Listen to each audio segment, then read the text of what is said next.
ಅನುಭವಿಸೋದು ಅಂದ್ರೆ ಚರ್ವಣ ನಿಗರಣ ಇಲ್ಲ, ಬಾಯಿಗೆ ಹಾಕೊಳ್ಳೋದು, ಅಗಿಯೋದು, ನುಂಗೋದು ಅದೆಲ್ಲ ಇಲ್ಲ. ಜ್ಞಾನ ಮಾತ್ರದಿಂದಲೇ ಅನುಭವಿಸೋದು, ಅರಿವಿನಿಂದಲೇ ಅನುಭವಿಸೋದು. ಅದು ಇಂದ್ರಿಯದಿಂದ ಹೊರಮುಖವಾದ ಪ್ರಪಂಚವನ್ನು ನೋಡ್ತಾ ಇದ್ದಾನೆ ಆತ್ಮ ಅಂತ ಅನ್ಸ್ಕೊಂಡಾಗ ಅವನಿಗೆ ವೈಶ್ವಾನರ ವಿಶ್ವ ಅನಿಸಿತು.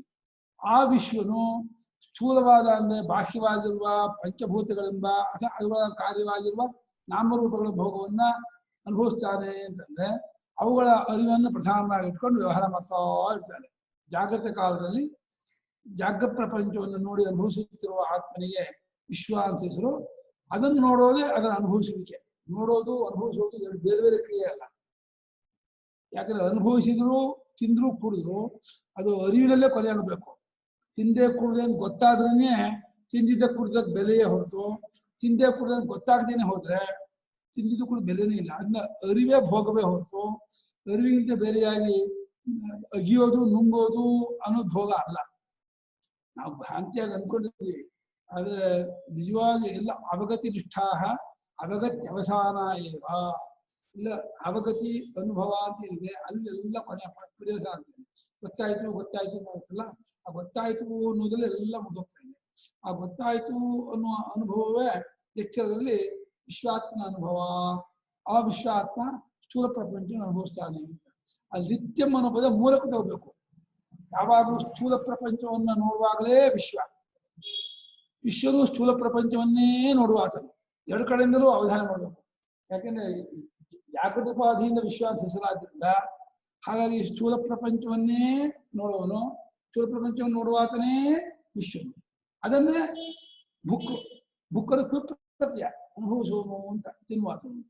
ಹಾಗೆ ನಿತ್ಯಂ ತೇಜಸ ಪ್ರಯುಕ್ತ ಭುಕು ಅಂತ ತೇಜಸ್ಸನು ಕೂಡ ಸೂಕ್ಷ್ಮ ಪ್ರಪಂಚವನ್ನ ಅನುಭವಿಸುವಾತನು ಅಂತ. ಯಾವ ಅರಿವಿನ ಮುಂದೆ ಸೂಕ್ಷ್ಮ ಪ್ರಪಂಚ ತೋರ್ತಾ ಇರುತ್ತೋ ಆ ಸೂಕ್ಷ್ಮ ಪ್ರಪಂಚವನ್ನು ನೋಡುತ್ತಿರುವ ಚೈತನ್ಯಕ್ಕೆ ತೇಜಸ. ಆ ಸೂಕ್ಷ್ಮ ಪ್ರಪಂಚವನ್ನು ಅನುಭವಿಸುವಾಗ ಅದನ್ನು ಅರಿಯುವಾಗ ಅದನ್ನು ಅನುಭವಿಸುವನು ಅನ್ಸ್ಕೊಳ್ತಾರೆ. ಅದು ಇಲ್ಲೇ ಎಚ್ಚರದಲ್ಲೇ ಆಗುತ್ತೆ. ಸ್ವಪ್ನ ಅಂತ ಒಂದು ಅವಸ್ಥೆಗೆ ಹೋಗ್ಬೇಕಾಗಿಲ್ಲ.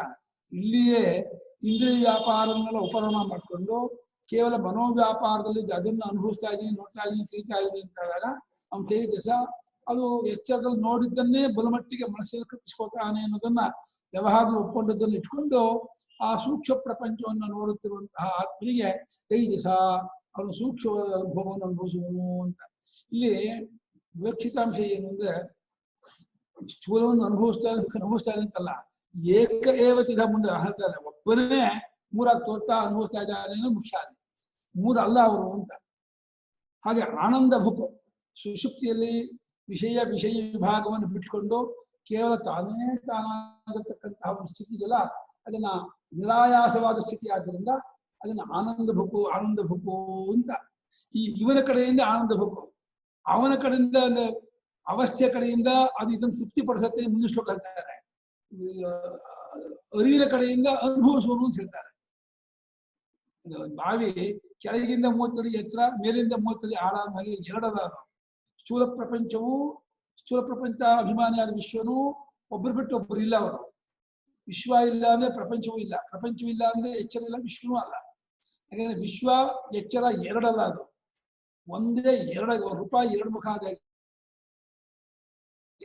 ವಿಷಯ ಪ್ರಧಾನ ಅವನಿಗೆ ವಿಶ್ವಾಸ ಹೆಸರು. ಅರಿವಿನ ಪ್ರಧಾನ ನೋಡಿದ್ರೆ ಅವನಿಗೆ ವಿಷಯ ಪ್ರಧಾನ ನೋಡಿದ್ರೆ ಅವನಿಗೆ ಜಾಗೃತ ಎಚ್ಚರ ಅಂತ ಹೆಸರು. ಅರಿವಿನ ಪ್ರಧಾನ ನೋಡಿದ್ರೆ ಅವನ್ನೇ ವಿಶ್ವಾಸ. ಹಾಗಾಗಿ ಆನಂದವನ್ನ ಅಂದ್ರೆ ವಿಷಯ ವಿಭಾಗದ ಆಯಾಸವಿಲ್ಲದೆ ತಾನಾಗಿರುವ ಸುಖವನ್ನು ಅನುಭವಿಸ್ತಾ ಇರುವನು ಪ್ರಾಜ್ಞನು ಅಂತೇಳಿ ಈ ರೀತಿ 3 ತರಹ ಭೋಗ ಇದೆ ಅಂತ ತಿಳ್ಕೊಳ್ಳಿ. ತ್ರಿಧಾ ಭೋಗ ನಿಬೋಧಕ.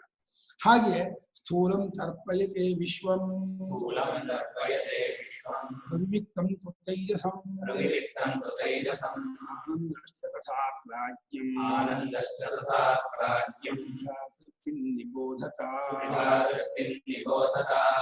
ಸ್ಥೂಲಂ ತರ್ಪಯತೆ ವಿಶ್ವಂ ಪ್ರವಿಕ್ತಂ ತೈಜಸಂ ಆನಂದಶ್ಚ ತಥಾ ಪ್ರಾಜ್ಞಂ ತಥಾ ವೃತ್ತಿಂ ನಿಬೋಧತ. ವಿಶ್ವಂ ಪ್ರವಿಕ್ತಂ ತೈಜಸಂ ಆನಂದಃ ಚ ತಥಾ ಪ್ರಾಜ್ಞಂ ತಥಾ ವೃತ್ತಿಂ ನಿಬೋಧತ. ತಥಾ ಹಾಗೆ ಹೇಳ್ಕೊಳ್ಳಿ. ತಥಾ ಸ್ಥೂಲಂ ವಿಶ್ವಂ ಸ್ಥೂಲ ಸ್ಥೂಲಂ ವಿಶ್ವ ಮಾಡಿಬಿಟ್ಟಿದ್ದಾರೆ. ವಿಶ್ವ ಪುಲ್ಲಿಂಗಲ್ಲ.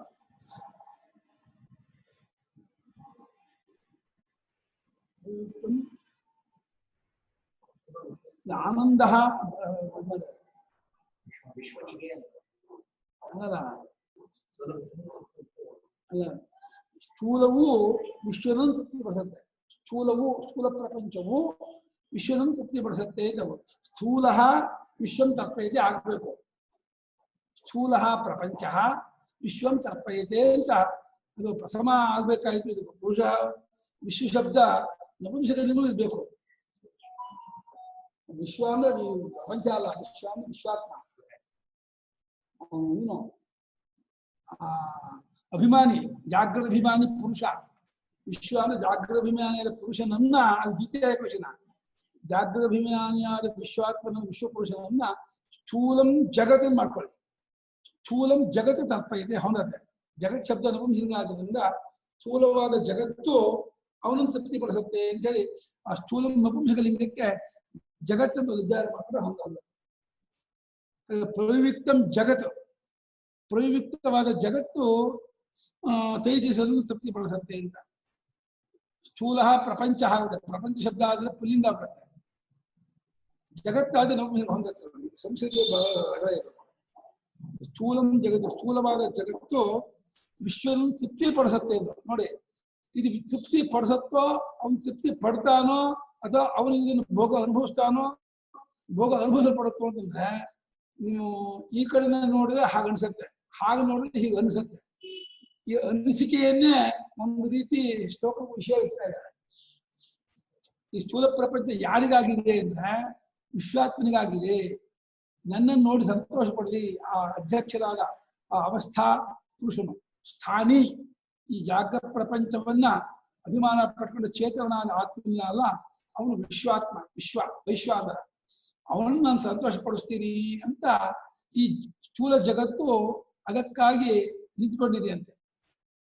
ಅಂದ್ರೆ ಪ್ರಕೃತಿ ಪುರುಷನಿಗಾಗಿದೆ ಏನು ಹಾಗೆ. ಪ್ರಕೃತಿ ಯಾರಿಗಾಗಿ ಚೇಷ್ಟೆ ಮಾಡುತ್ತೆ? ಅದೇ ರೀತಿ ಸ್ಥೂಲವಾದ ಜಗತ್ತು ವಿಶ್ವಾತ್ಮನ ಸಂತೋಷ ಪಡುತ್ತೆ. ಅಂದ್ರೆ ಅದನ್ನ ನಾನು ಕೃತಾರ್ಥ ಅಂತ ಅನ್ಕೊಳತ್ತಂತೆ. ಆ ಸ್ಥೂಲ ಜಗತ್ತು ವಿಶ್ವಾತ್ಮ ನನ್ನ ನೋಡಿ ಖುಷಿ ಪಟ್ರೆ ನಿಜವಾಗಿ ನಾನು ಇದ್ದಿದ್ದಕ್ಕೆ ಸಾರ್ಥಕ ಅಂತ. ಆ ರೀತಿ ಇದು ನಿಜ ಎರಡೇ ಅಲ್ಲ. ಸ್ಥೂಲ ಪ್ರಪಂಚವು ವಿಶ್ವಾತ್ಮನ ಇಬ್ಬರಲ್ಲ, ಎರಡಲ್ಲ. ಆದ್ರೂ ಕಲ್ಪಿತ ಭೇದ ಇಟ್ಕೊಂಡು ಅದಕ್ಕೆ ಸಾರ್ಥಕತೆ, ಸ್ಥೂಲ ಪ್ರಪಂಚದ ಸಾರ್ಥಕ, ಜಗತ್ತು ಸಾರ್ಥಕತೆ, ಇದನ್ನು ತೃಪ್ತಿಪಡಿಸೋ, ಸಂತೋಷ ಪಡಿಸೋದೆ. ಇದನ್ನು ಖುಷಿಯಾಗಿದೆ. ಪ್ರತಿವೃತ್ತಿಯಾದ ಸ್ತ್ರೀಗೆ ತನ್ನ ಗಂಡ ಸುಖವಾಗಿದ್ದು ಬಿಟ್ರೆ ಖುಷಿ. ಗಂಡ ನೆಮ್ಮದಿಯಾಗಿದ್ದಾಳೆ ಅಂತ ಯಾವ ರೀತಿ ಅನ್ಕೋತಾಳೋ ಆ ರೀತಿ ಈ ಪ್ರಕೃತಿ ನನ್ನನ್ನು ನೋಡುತ್ತಿರುವಂತಹ ವಿಶ್ವಾತ್ಮ ಖುಷಿ ಪಟ್ಬಿಟ್ರೆ ನನ್ನ ಜನ್ಮ ಸಾರ್ಥಕ ಆಯ್ತು ಅಂತ ಅಂದ್ಕೊಂಡು ಈ ಸ್ಥೂಲ ಜಗತ್ತು ವಿಶ್ವಾತ್ಮನ ಸಂತೋಷ ಪಡಿಸ್ತಾ ಇದೆ ಅಂತ ಆರೋಪತೆ ಕರ್ಸಲ್ತ. ಪ್ರಕೃತಿಗೆ ತರ್ಪಯತೆ ಹಾಕ್ತಾ ಇದ್ದಾರೆ. ಸ್ಥೂಲ ಜಗತ್ತು ತೃಪ್ತಿಪಡಿಸುತ್ತೆ ಅಂದ್ರೆ ತೃಪ್ತಿಪಡಿಸುವ ಇಚ್ಛೆ, ತೃಪ್ತಿಪಡಿಸುವ ಕ್ರಿಯೆ, ತೃಪ್ತಿಪಡಿಸುವ ಫಲ, ಮೂರನ್ನು ಅದನ್ನು ಆರೋಪ ಮಾಡ್ತಾ ಇದ್ದಾರೆ. ಇವನ್ ನೋಡೋದನ್ನೇ ಅವ್ರು ಪಡಿಸ್ತಾ ಇದೆ. ಹಾಗೆ ಪ್ರವಿವಿಕ್ತವಾದ, ಸೂಕ್ಷ್ಮವಾದ, ವಿಂಗಡವಾದ, ತೇಜರೂಪವಾಗಿರ್ತಕ್ಕಂತಹ ಪ್ರಪಂಚವು ತೇಜಸ್ಸನ್ನ, ಹಿರಣ್ಯ ಗರ್ಭನನ್ನ ಸಂತೋಷಪಡಿಸುತ್ತೆ. ಹಾಗೆ ಪ್ರಾಜ್ಞಾತ್ಮನನ್ನ, ಸುಷುಪ್ತಾತ್ಮನನ್ನ, ಆನಂದವು ಅಂದ್ರೆ ಅಲ್ಲಿ ನಿರಾಯಾಸವಾದ ಸುಖವನ್ನು ಅನುಭವಿಸ್ತೀವಿ ಅಂತ ಅಂದ್ಕೊಂಡಿದೀವಿ ನಾವು. ಈ ಭಾಗದಲ್ಲಿ ತುಂಬಾ ಸುಸ್ತಾಗ್ಬಿಟ್ಟಿದೆ, ಬೆಳಗ್ಗೆನೆ ಕೆಲಸ ಮಾಡ್ಬಿಟ್ಟಿದೀವಿ, ಕೈ ಕಾಲೆಲ್ಲ ಬಿದ್ದೋಗ್ಬಿಟ್ಟಿದೆ, ಆಗಲ್ಲ, ನನಗೆ ಓಡಾಡಕ್ಕೂ ಆಗಲ್ಲ ಅಂದ್ರೆ ಒಂದು ಕ್ಷಣ ರಿಲ್ಯಾಕ್ಸ್ ಮಾಡ್ತೀನಿ ಅಂತ ಮಲ್ಕೊಂಡಾಗ ಒಂದು ಅರ್ಧ ಗಂಟೆ, 1 ಗಂಟೆ ಗಾಢ ನಿದ್ರೆ ಬಂತು ಅಂದ್ರೆ ಅವನಿಗೆ ಎಲ್ಲ ಹೆದರ ಆಯ್ತು. ಈಗ ಆನಂದವನ್ನು ಅನುಭವಿಸಿ ಬಂದೆ ಅಂತಂತಾರೆ. ಆನಂದವನ್ನು ಅನುಭವಿಸ್ತಾ ಇದ್ದಾರೆ. ಆ ಆನಂದವು ಈ ಪ್ರಾಜ್ಞಾತ್ಮನ್ನ ತೃಪ್ತಿಪಡಿಸುತ್ತೆ ಅಂತ. ಈ ರೀತಿಯಾಗಿ ತೃಪ್ತಿ 3 ಪ್ರಕಾರ, ಭೋಗ 3 ಪ್ರಕಾರ ತಿಳ್ಕೊಳ್ಳಿ ಅಂತ ಗೌಡಪಾದ ಹೇಳ್ತಾ ಇದ್ದಾರೆ. ಭೋಗ 3 ಪ್ರಕಾರ ಚಂದಾನೋ, ತೃಪ್ತಿ 3 ಪ್ರಕಾರ ಚಂದಾನೋ ಅಂತ ಕೇಳಿದ್ರೆ ಈ ಕಡೆಯಿಂದ ಭೋಗ, ಆ ಕಡೆಯಿಂದ ತೃಪ್ತಿ. ಪ್ರಕೃತಿಗಳ ತೃಪ್ತಿಪಡಿಸೋದು, ಈ ಕಡೆ ಭೋಗ ಅನುಭವಿಸೋದು, ಒಂದೇ ಎರಡು ರೀತಿ ಹೇಳ್ತಾ ಇದ್ದಾರೆ. ಇದಕ್ಕೆ ಭಾಷ್ಯಕಾರರು ಉಕ್ತಾರ್ಥ ಶ್ಲೋಕವು ಹಾಗೆ ಹಂಗೆ ಜಾಗೃತ ಸ್ಥಾನೋ ಬಹಿಷ್ಪ್ರಜ್ಞ ಸಪ್ತಾಂಗ ಏಕೋನಿಮಿಷ ಸ್ಥೂಲಭುಗ್ವೈಶ್ವಾನರ ಸ್ವಪ್ರಸ್ಥಾನ ಅಂತಃಪ್ರಜ್ಞ ಸಪ್ತಾಂಗ ಏಕೋನಿಮಿಷ. ಆ ಮಂತ್ರದಲ್ಲಿಯೇ ಉಪನಿಷತ್ತಿನಲ್ಲಿಯೇ ಈ ಶ್ಲೋಕಕ್ಕೆ ಅರ್ಥವನ್ನ ಹೇಳಿದ್ದಾಗಿದೆ ಅಂತ. ಉಪನಿಷತ್ತಿಗೆ ಅರ್ಥ ಹೊರಟವರು ಇದರ ಅರ್ಥ ಉಪನಿಷತ್ತಿಗೆ ಅಂತ ಹೇಳ್ತಾ ಇದ್ದಾರ. ಹೆಂಗ್ ಹೇಳ್ತಾರೆ ಅಂದ್ರೆ, ಈ ಕಾರಿಕೆಯ ಅರ್ಥವನ್ನ ನಾವು ಉಪನಿಷತ್ತಿಗೆ ಹೇಳ್ಬಿಟ್ಟಿದೀವಿ ಅಂತ. ಉಪನಿಷತ್ತಿನ ಅರ್ಥವನ್ನು ಹೇಳಕ್ ಹೊರಟವರು ನಮ್ಮ ಅರ್ಥವನ್ನು ಉಪನಿಷತ್ತು ಹೇಳ್ಬಿಟ್ಟಿದೆ ಅಂತ ಹೇಳ್ತಾ ಇದ್ದಾರೆ.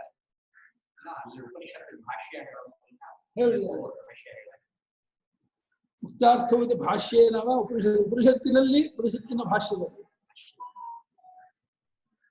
ಅಲ್ಲಿ ಈ ಶ್ಲೋಕಕ್ಕೆ ಅರ್ಥ ಹೇಳಾಗಿದೆ. ಅಲ್ಲಿ ನೋಡ್ಕೊಳ್ಳಿ ಬರ್ತೀವಿ. ಅಂದ್ರೆ ಸ್ಥೂಲ ಭೋಗ ತೃಪ್ತಿಯನ್ನು ಏನು ಅರ್ಥ ಅಲ್ಲೇ ನೋಡ್ಕೊಳ್ಳಿ. ಈಗ ಸುಧಾಮಸು ಯದ್ಭೋಜ್ಯಂ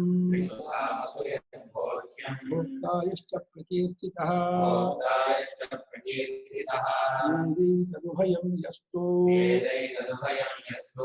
ಭುಂಜಾನೋ ನ ಲಿಪ್ಯತೆ.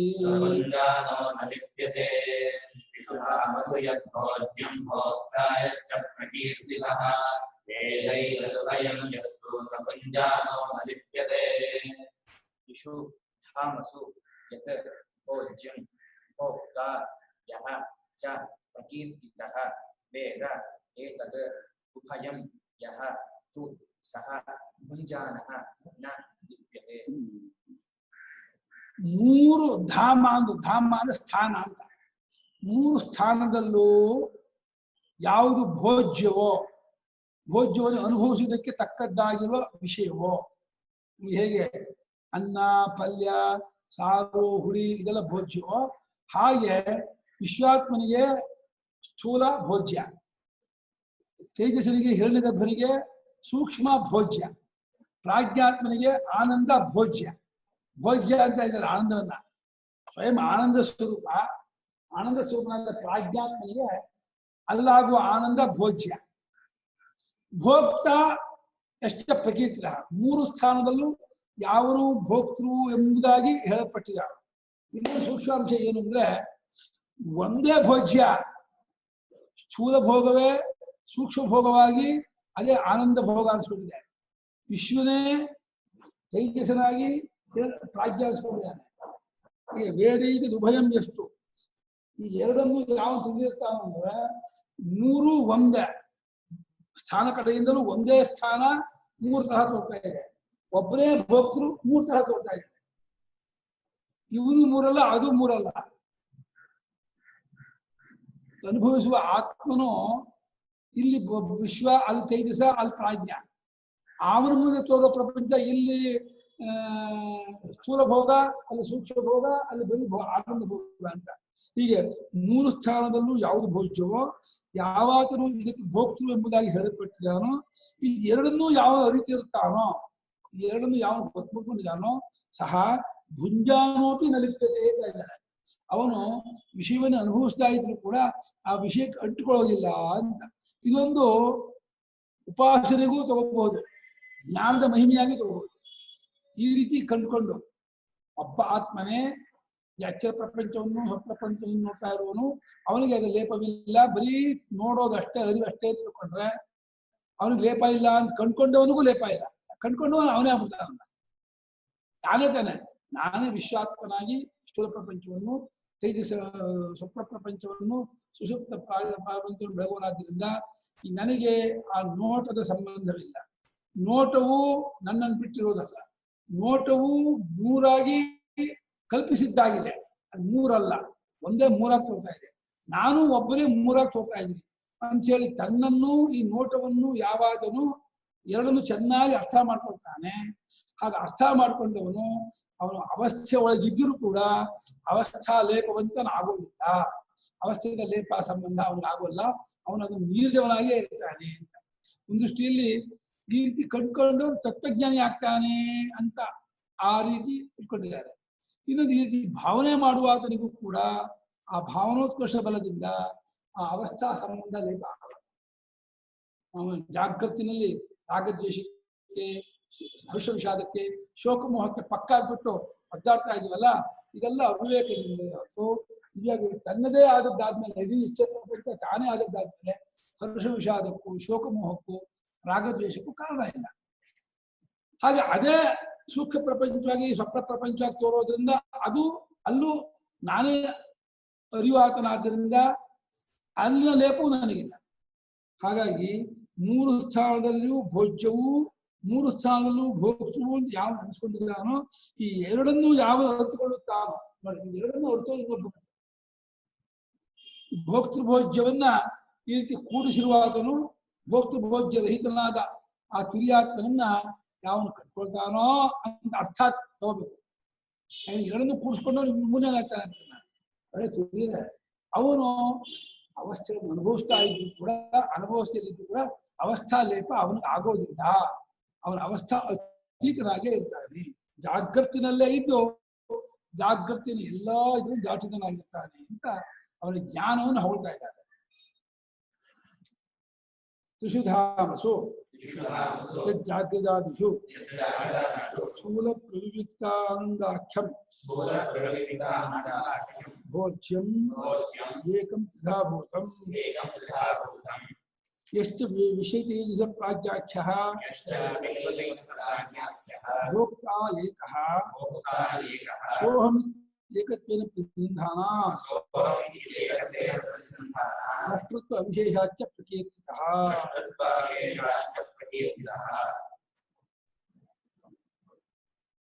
ಮೂರು ಅವಸ್ಥೆಗಳಲ್ಲೂ, ಜಾಗೃತವಾದ 3 ಅವಸ್ಥೆಗಳಲ್ಲೂ ಒಂದು ಸ್ಥೂಲ, ಪ್ರವಿವಿಕ್ತ, ಆನಂದ ಎಂಬ ಹೆಸರು ಅದರಲ್ಲಿ. ಭೋಜ್ಯವು ಒಂದೇ ಆಗಿದ್ದು 3 ಆಗಿದೆ ಅಂತ ನೋಡಿ. ಏಕಂ ಭೋಜ್ಯಂ ತಥಾಭೂತ, ಅದು ಮುಖ್ಯ. ಭೋಜ್ಯವಾದ ವಸ್ತು ಒಂದೇ, ಒಂದೊಂದು ಜಾಗದಲ್ಲಿ ಒಂದೊಂದು ಹೆಸರು ತಗೊಂಡಿದೆ, 3 ತೋರ್ತಾ ಇದೆ. ಹಾಗೆ ಇನ್ನೊಬ್ಬ ಇದಲ್ಲ, ಈ ಕಡೆ ಒಂದು ವಿಶ್ವ ತೇಜಸ ಪ್ರಾಜ್ಞಾ ಎಂಬ ಹೆಸರಿನ ಭೋಕ್ತೃ, ಅವರು ಒಬ್ಬನೇ. ಕನಸಿನ ಆತ್ಮ ಬೇರೆ, ಎಚ್ಚರದ ಆತ್ಮ ಬೇರೆ, ಸುಷುಪ್ತ ಆತ್ಮ ಬೇರೆ ಅಲ್ಲ, ಪ್ರಮಾತೃ ಬೇರೆ. ಅಲ್ಲಿ ದೇಹೇಂದ್ರಿಯ ಬೇರೆ ಆದ್ಮೇಲೆ ಅಲ್ಲಿ ಜೀವ ಬೇರೆ. ಅದು ಜೀವತ್ವಕ್ಕೆ ಕಾರಣವಾಗಿರುವ ಆ ಚಿದಾಭಾಸವನ್ನು ಉಂಟು ಮಾಡುತ್ತಿರುವ ಸಾಕ್ಷಿ ಇದಾನಲ್ಲ, ಅವನು ಒಬ್ಬನೇ. ಅವನ ಬರದಿಂದಲೇ ನಾನೇ ನಿದ್ದೆ ಮಾಡಿದ್ದು, ನಾನೇ ಕನಸು ಕಂಡೆ, ನಾನೇ ಎಚ್ಚೆತ್ತೆ ಅಂತೇಳಿ ಇವನು ಅನುಸಂಧಾನ ಮಾಡ್ತಾ ಇದ್ದಾನೆ. ಪ್ರತಿಸಂಧಾನ, ಅನುಸಂಧಾನ. ಆತ್ಮನು ಒಬ್ಬನಾಗದೆ ಹೋಗಿದ್ರೆ ಯಾರೋ ಕಂಡದ್ದನ್ನು ಯಾರೋ ಜ್ಞಾಪ ಮಾಡ್ಕೋಕ್ ಆಗ್ತಿರ್ಲಿಲ್ಲ. ಒಬ್ಬನೇ ಸಾಕ್ಷಿ, 3 ಅವಸ್ಥೆಗಳು ಸಮಾನವಾಗಿರುವುದರಿಂದ ಅವನ ಬಲದಿಂದಲೇ ನಾನೇ ಕನಸು ಕಂಡೆ, ನಾನೇ ನಿದ್ದೆಯನ್ನು ಅನುಭವಿಸಿದೆ, ನಾನೇ ಎಚ್ಚೆತ್ತವಾಗಿದ್ದೇನೆ ಅಂತ. ಅದೇ ಕನಸು ಕಂಡೆ, ನಿದ್ದೆಯನ್ನು ಅನುಭವಿಸಿದೆ, ಎಚ್ಚೆತ್ತ ಅಂತ ರೀತಿ ಆಗತ್ತೆ. ಕನಸಿನಲ್ಲಿ ನಾನೇ ಎಚ್ಚೆತ್ತವನಾಗಿದ್ದೆ ಅಂತ ಯಾಕೆ ಜ್ಞಾಪ ಆಗಲ್ಲ? ಒಬ್ಬನೇ ಆತ್ಮನಾಗಿದ್ರೆ ಆ ಆತ್ಮನಿಗೆ ನಾನೇ ಎಚ್ಚೆತ್ತವನಾಗಿದ್ದೆ ಅಂತ ಅಲ್ಲಿ ಯಾಕೆ ಜ್ಞಾಪ ಆಗಲ್ಲ? ಆಗತ್ತ ಜ್ಞಾಪ. ಎಚ್ಚೆತ್ತವನಾಗಿದ್ದವನು ನಾನೇ, ಈ ಕನಸು ಕಾಣ್ತಾ ಇರೋನು ನಾನೇ. ಸುಷುಪ್ತಿಯಲ್ಲೂ ಅಷ್ಟೇ, ಜ್ಞಾಪಿಸ್ಕೊಳ್ಳೋಕೆ ಅಲ್ಲಿ ಅಂತ ಕಡಿಮೆ ಇರಲ್ವಲ್ಲ, ಪ್ರತ್ಯಯ ಇರಲ್ಲ, ಅಲ್ಲಿ ಪ್ರಶ್ನೆ ಬರಲ್ಲ.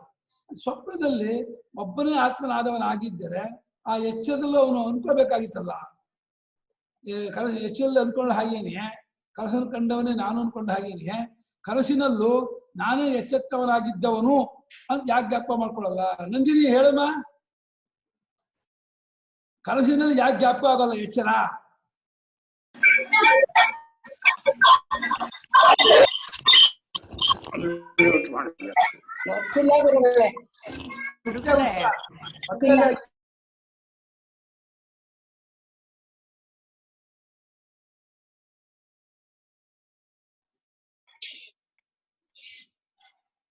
ಹೇಳಿಮ್ಮ ನಂದಿನಿ.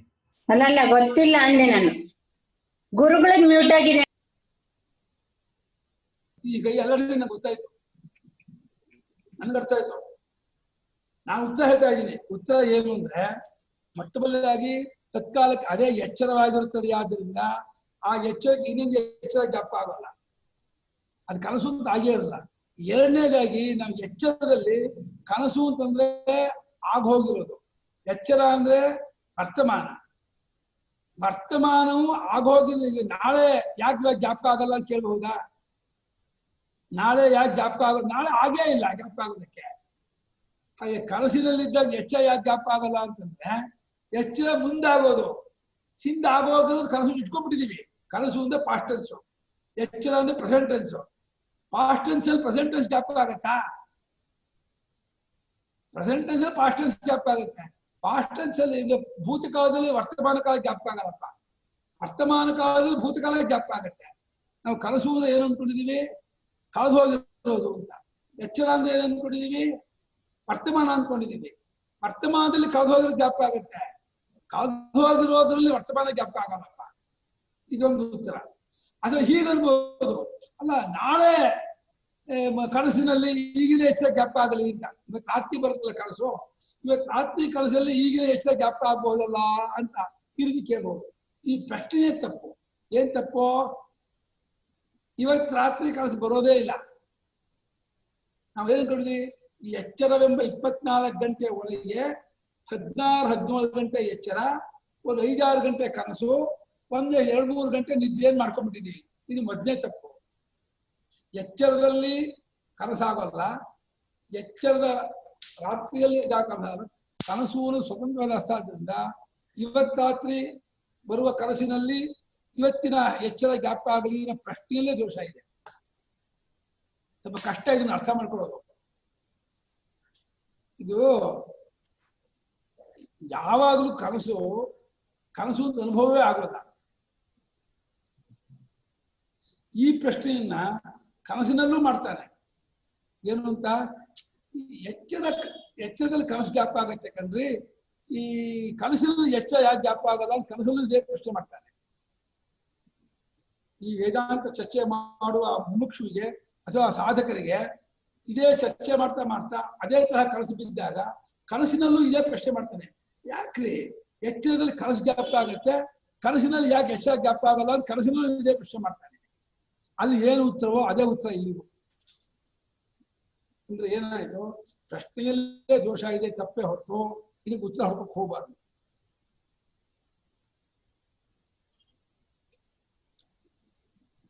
ಅದು ಒಳಗಾಗತ್ತೆ, ಎಚ್ಚರದ ಒಳಕರಸಾಗತ್ತೆ ಎನ್ನುವಾಗ ಈ ಪ್ರಶ್ನೆ ಎಲ್ಲ ಬರುತ್ತೆ. ಅದೇ ಸ್ವತಂತ್ರವಾದ ಅವಸ್ಥೆ ಅಂತ ಅಂದ್ಕೊಂಡಾಗ ಅಲ್ಲಿ ಪರಸ್ಪರ ಜ್ಞಾಪಕ ಪ್ರಶ್ನೆ ಅಲ್ಲ. ಎಚ್ಚರದಲ್ಲಿ ಕನಸು ಜ್ಞಾಪಕ ಆಗತ್ತೆ ಅನ್ನೋದು ತಪ್ಪೆ, ಸುಳ್ಳೇ. ಎಚ್ಚರದಲ್ಲಿ ಜ್ಞಾಪಕ ಆಗೋಲ್ಲ. ಯಾಕೆಂದ್ರೆ ಎಚ್ಚರದಲ್ಲಿ ಅಂತಂದ್ರೆ ಎಚ್ಚರಕ್ಕೂ ಕನಸಿಗೂ ಸಮಾನವಾದ ಕಾಲ ಇಲ್ಲದೆ ಇದ್ದಾಗ, ಸಮಾನ ಕಾಲ ಇಲ್ಲದೆ ಇದ್ದಾಗ ಜ್ಞಾಪಕದ ವಿಚಾರ ಬರೋಲ್ಲ. ಜ್ಞಾಪಕಕ್ಕೆ ಕಾಲ ಪ್ರವಾಹ ಒಂದೇ ಇರಬೇಕು. ಅಲ್ಲಿನ ಕಾಲ ದೇಶವೇ ಬೇರೆ, ಇಲ್ಲಿನ ರಾತ್ರಿ ಮಲಗಿರ್ತೀವಿ ಅಂದ್ಕೊಂಡಿದ್ವಿ, ಅಲ್ಲಿ ಮಧ್ಯಾಹ್ನ ಓಡಾಡ್ತಾ ಇರ್ತೀವಿ. ಬಡಬಡ ಮಧ್ಯಾಹ್ನ 3 ಗಂಟೆ ಬಿಸಿಲು ತಿರುಗಾಡ್ತಾ ಇರ್ತೀವಿ. ಆ ತಿರುಗಾಡ್ತಾ ಇರೋ ಆ ಕಾಲ ಅನುಭವ ಅದು ಸತ್ಯವೋ, ನಾವು ರಾತ್ರಿ ಮಲಗಿದ್ದೀವಿ ಅನ್ನೋ ಸತ್ಯವೋ ಅಂತ ಕೇಳಿದ್ರೆ ತತ್ಕಾಲಕ್ಕೆ ಅದೇ ಸತ್ಯ. ಅದರಿಂದ ಕನಸಿನಲ್ಲಿ ಯಾಕೆ ಎಚ್ಚರ ಜ್ಞಾಪಕ ಆಗಲ್ಲ ಪ್ರಶ್ನೆ ಮಾಡಕ್ ಹೋಗ್ಬೇಡಿ. ಕನಸು ಕಂಟಿನ್ಯೂ ಆಗಿ ಗೊತ್ತಾಗುತ್ತೆ. ಎಚ್ಚರದಲ್ಲಿ 10 ಗಂಟೆಗೆ ಪಾಠ ಮಾಡ್ತೀವಿ, ನಾಳೆ 10 ಗಂಟೆಗೆ ಪಾಠ ಮಾಡ್ತೀವಿ. ನಾಳೆ ಯಾವ ನಾಳೆ ಅದು? ಎಚ್ಚರದ ಕನಸಿಂದ ರಾತ್ರಿ ಕಳೆದಿದ್ದಾರೆ. ಎಚ್ಚರದ ರಾತ್ರಿ ಯಾವುದು? ನಿದ್ದೆನೇ ಮಾಡೋದು. ಅಲ್ಲೇ ನಿದ್ದೆ ಮಾಡೋದು, ನಿದ್ದೆ ಮಾಡೋದೇ ಕನಸು ಬರೋದಲ್ಲ. ಹಂಗೆ ಬರೋದು, ಅದೇ ಭ್ರಾಂತಿ. ನಿದ್ದೆ ಮಾಡೋದೇ ಕನಸು ಬರುತ್ತೆ, ಎಚ್ಚರ ಬುದ್ಧಿ ಮಾಡ್ತಾ ಇರೋ ಮೂಲಕ. ಅಲ್ಲ, ನಾನು ಇವಾಗ ಹೇಳ್ತೀನಿ, ನೀನ್ ಎಲ್ಲೋ ಮಲಗಿದ್ದೀನಿ ಯಾಕೆ ಕೂತ್ಬಿಟ್ಟು ಪಾಠ ಕಲ್ತಿರ್ಬಾರ್ದು? ಯಾಕಾಗಲ್ಲ? ಇವಾಗ ಕನಸಿನಲ್ಲಿ ಪಾಠ ಕಲ್ತಿದ್ದ ಏನು ನೀನು? ಕನಸಿನಲ್ಲಿ ಪಾಠ ಕಲ್ತಾ ಇದ್ದ ಅವಾಗ ಇಲ್ಲಿ ಮಲಗಿದ್ದು ಪಾಠ ಕಟ್ಟ ಅಂತ ನೀನು ಅನ್ನೋದು. ಕನಸಿನಲ್ಲಿ ಪಾಠ ಕೇಳ್ತಾರೆ, ಕನಸು ಬಿತ್ತು ತಿಳ್ಕೊ. ಅವಾಗ ನೀನ್ ಏನಂತ? ಎಚ್ಚರದಲ್ಲಿ ರೂಮಲ್ಲಿ ಮಲಗಿದ್ದೆ, ಕನಸಾಗಿ ಬಿತ್ತು ತಾನೆ ಅನ್ನೋದು. ಅಯ್ಯೋದು ಅಂತೀನಿ, ನೀನ್ ಎಲ್ಲೋ ಮಲಗಿದ್ದೆ, ಪಾಠ ಕೇಳ್ತಾ ಇದ್ದೆ, ಹೆಂಗಿಲ್ಲ ಅಂತೀನಿ. ಡೈಲಿ ಯಾವ ಡೈಲಿ ಅದು? ಎಚ್ಚರದ ಡೈಲಿ. ಸೂರ್ಯೋದಯ ಅಷ್ಟೇ ಎಚ್ಚರದಲ್ಲಿ. ಎಚ್ಚರದ ಡೈಲಿ ಪ್ರಯೋಜನ ಇಲ್ಲ. ಕನಸೇ ಕಂಟಿನ್ಯೂ ಆಗ್ತೇವೆ, ಎಚ್ಚರ ಕಂಟಿನ್ಯೂ ಆಗ್ತಿಲ್ಲ. ಅದು ಒಂದೇ ಕನಸು. ಕನಸಿಗೆ ನಂಬರು, ಕನಸಿಗೆ ಕಾಲ ಏನು ಕೇಳ ಸುಮ್ಮನೆ ಬಿಡಿದಿಲ್ಲ. ಚೆನ್ನಾಗಿ ಹೇಳ್ತಾನೆ ಗುರುಗಳೇ, ಇವತ್ ರಾತ್ರಿ ಕಳ್ದಿದ್ ನಾಳೆ ಅಂತ. ಅಲ್ಲ ಅದೇನು ಅಂದ್ಬಿಟ್ಟಿದ್ದಾರೆ ಅಂದ್ರೆ ಇವತ್ತು ರಾತ್ರಿ ಎಚ್ಚರದೊಳಗೆ ಕನಸಾಗುತ್ತೆ ಅನ್ನೋ ಈ ಭ್ರಾಂತಿಯೇ ಕನಸು ಕಂಟಿನ್ಯೂ ಆಗಲ್ಲ, ಎಚ್ಚರ ಕಂಟಿನ್ಯೂ ಆಗುತ್ತೆ ಅಂತ ಉಂಟಾಡುತ್ತೆ. ಕನಸಿನಲ್ಲಿದ್ದಾಗ ಕನಸು ಕಂಟಿನ್ಯೂ ಆಗಲ್ಲ ಅಂತ ಅನುಭವ ಆಗಿತ್ತ ಅದನ್ನ ಹೇಳು, ಎಚ್ಚರ ಹೇಳ್ಬೇಡ. ಕನಸಿನೊಳಗಿದ್ದಾಗ ಒಂದು ಗಿಡ ಹಾಕ್ತೀಯ, ಆ ಗಿಡ ಬೆಳೆಯುತ್ತೆ, ಬೆಳೆಯುತ್ತೆ, ದೊಡ್ಡದಾಗುತ್ತೆ, ಮರ ಆಗುತ್ತೆ, ಹಣ್ಣು ಬಿಡುತ್ತೆ. ಓ 4 ದಿವಸ ಹಿಂದೆ ಹಾಕಿದ್ದ ಹಣ್ಣು ಬಿಟ್ಟು ಕನಸಲ್ಲಿ ಅಂದೇ ಕಂಟಿನ್ಯೂ ಆಯ್ತು ಇಲ್ವಾ ಕೆಲಸ. ಕನಸಿನ ಪ್ರಪಂಚಕ್ಕೆ ಆ ಅವಸ್ಥೆಗೆ ಒಳಪಟ್ಟ ಕಾಲದೇಶವಾದ್ದರಿಂದ ಅದಕ್ಕೆ ಹೊಂದ್ಬಿಟ್ಟು ಕಾಲದೇಶ ಕಂಟಿನ್ಯೂ ಆಗುತ್ತೆ. ಆ ಕಾಲದೇಶ ಅಲ್ಲಿಗೆ, ಈ ಕಾಲದೇಶ ಇಲ್ಲಿಗೆ ಹೊರತು ಇದನ್ನು ಅದನ್ನು ಕೂಡಿಸುವ ಕಾಲದೇಶ ಇಲ್ಲ. ಅದೇ ಅದು ಯಾವ ದೃಷ್ಟಿಯಿಂದ ಎಚ್ಚರ ದೃಷ್ಟಿಯಿಂದ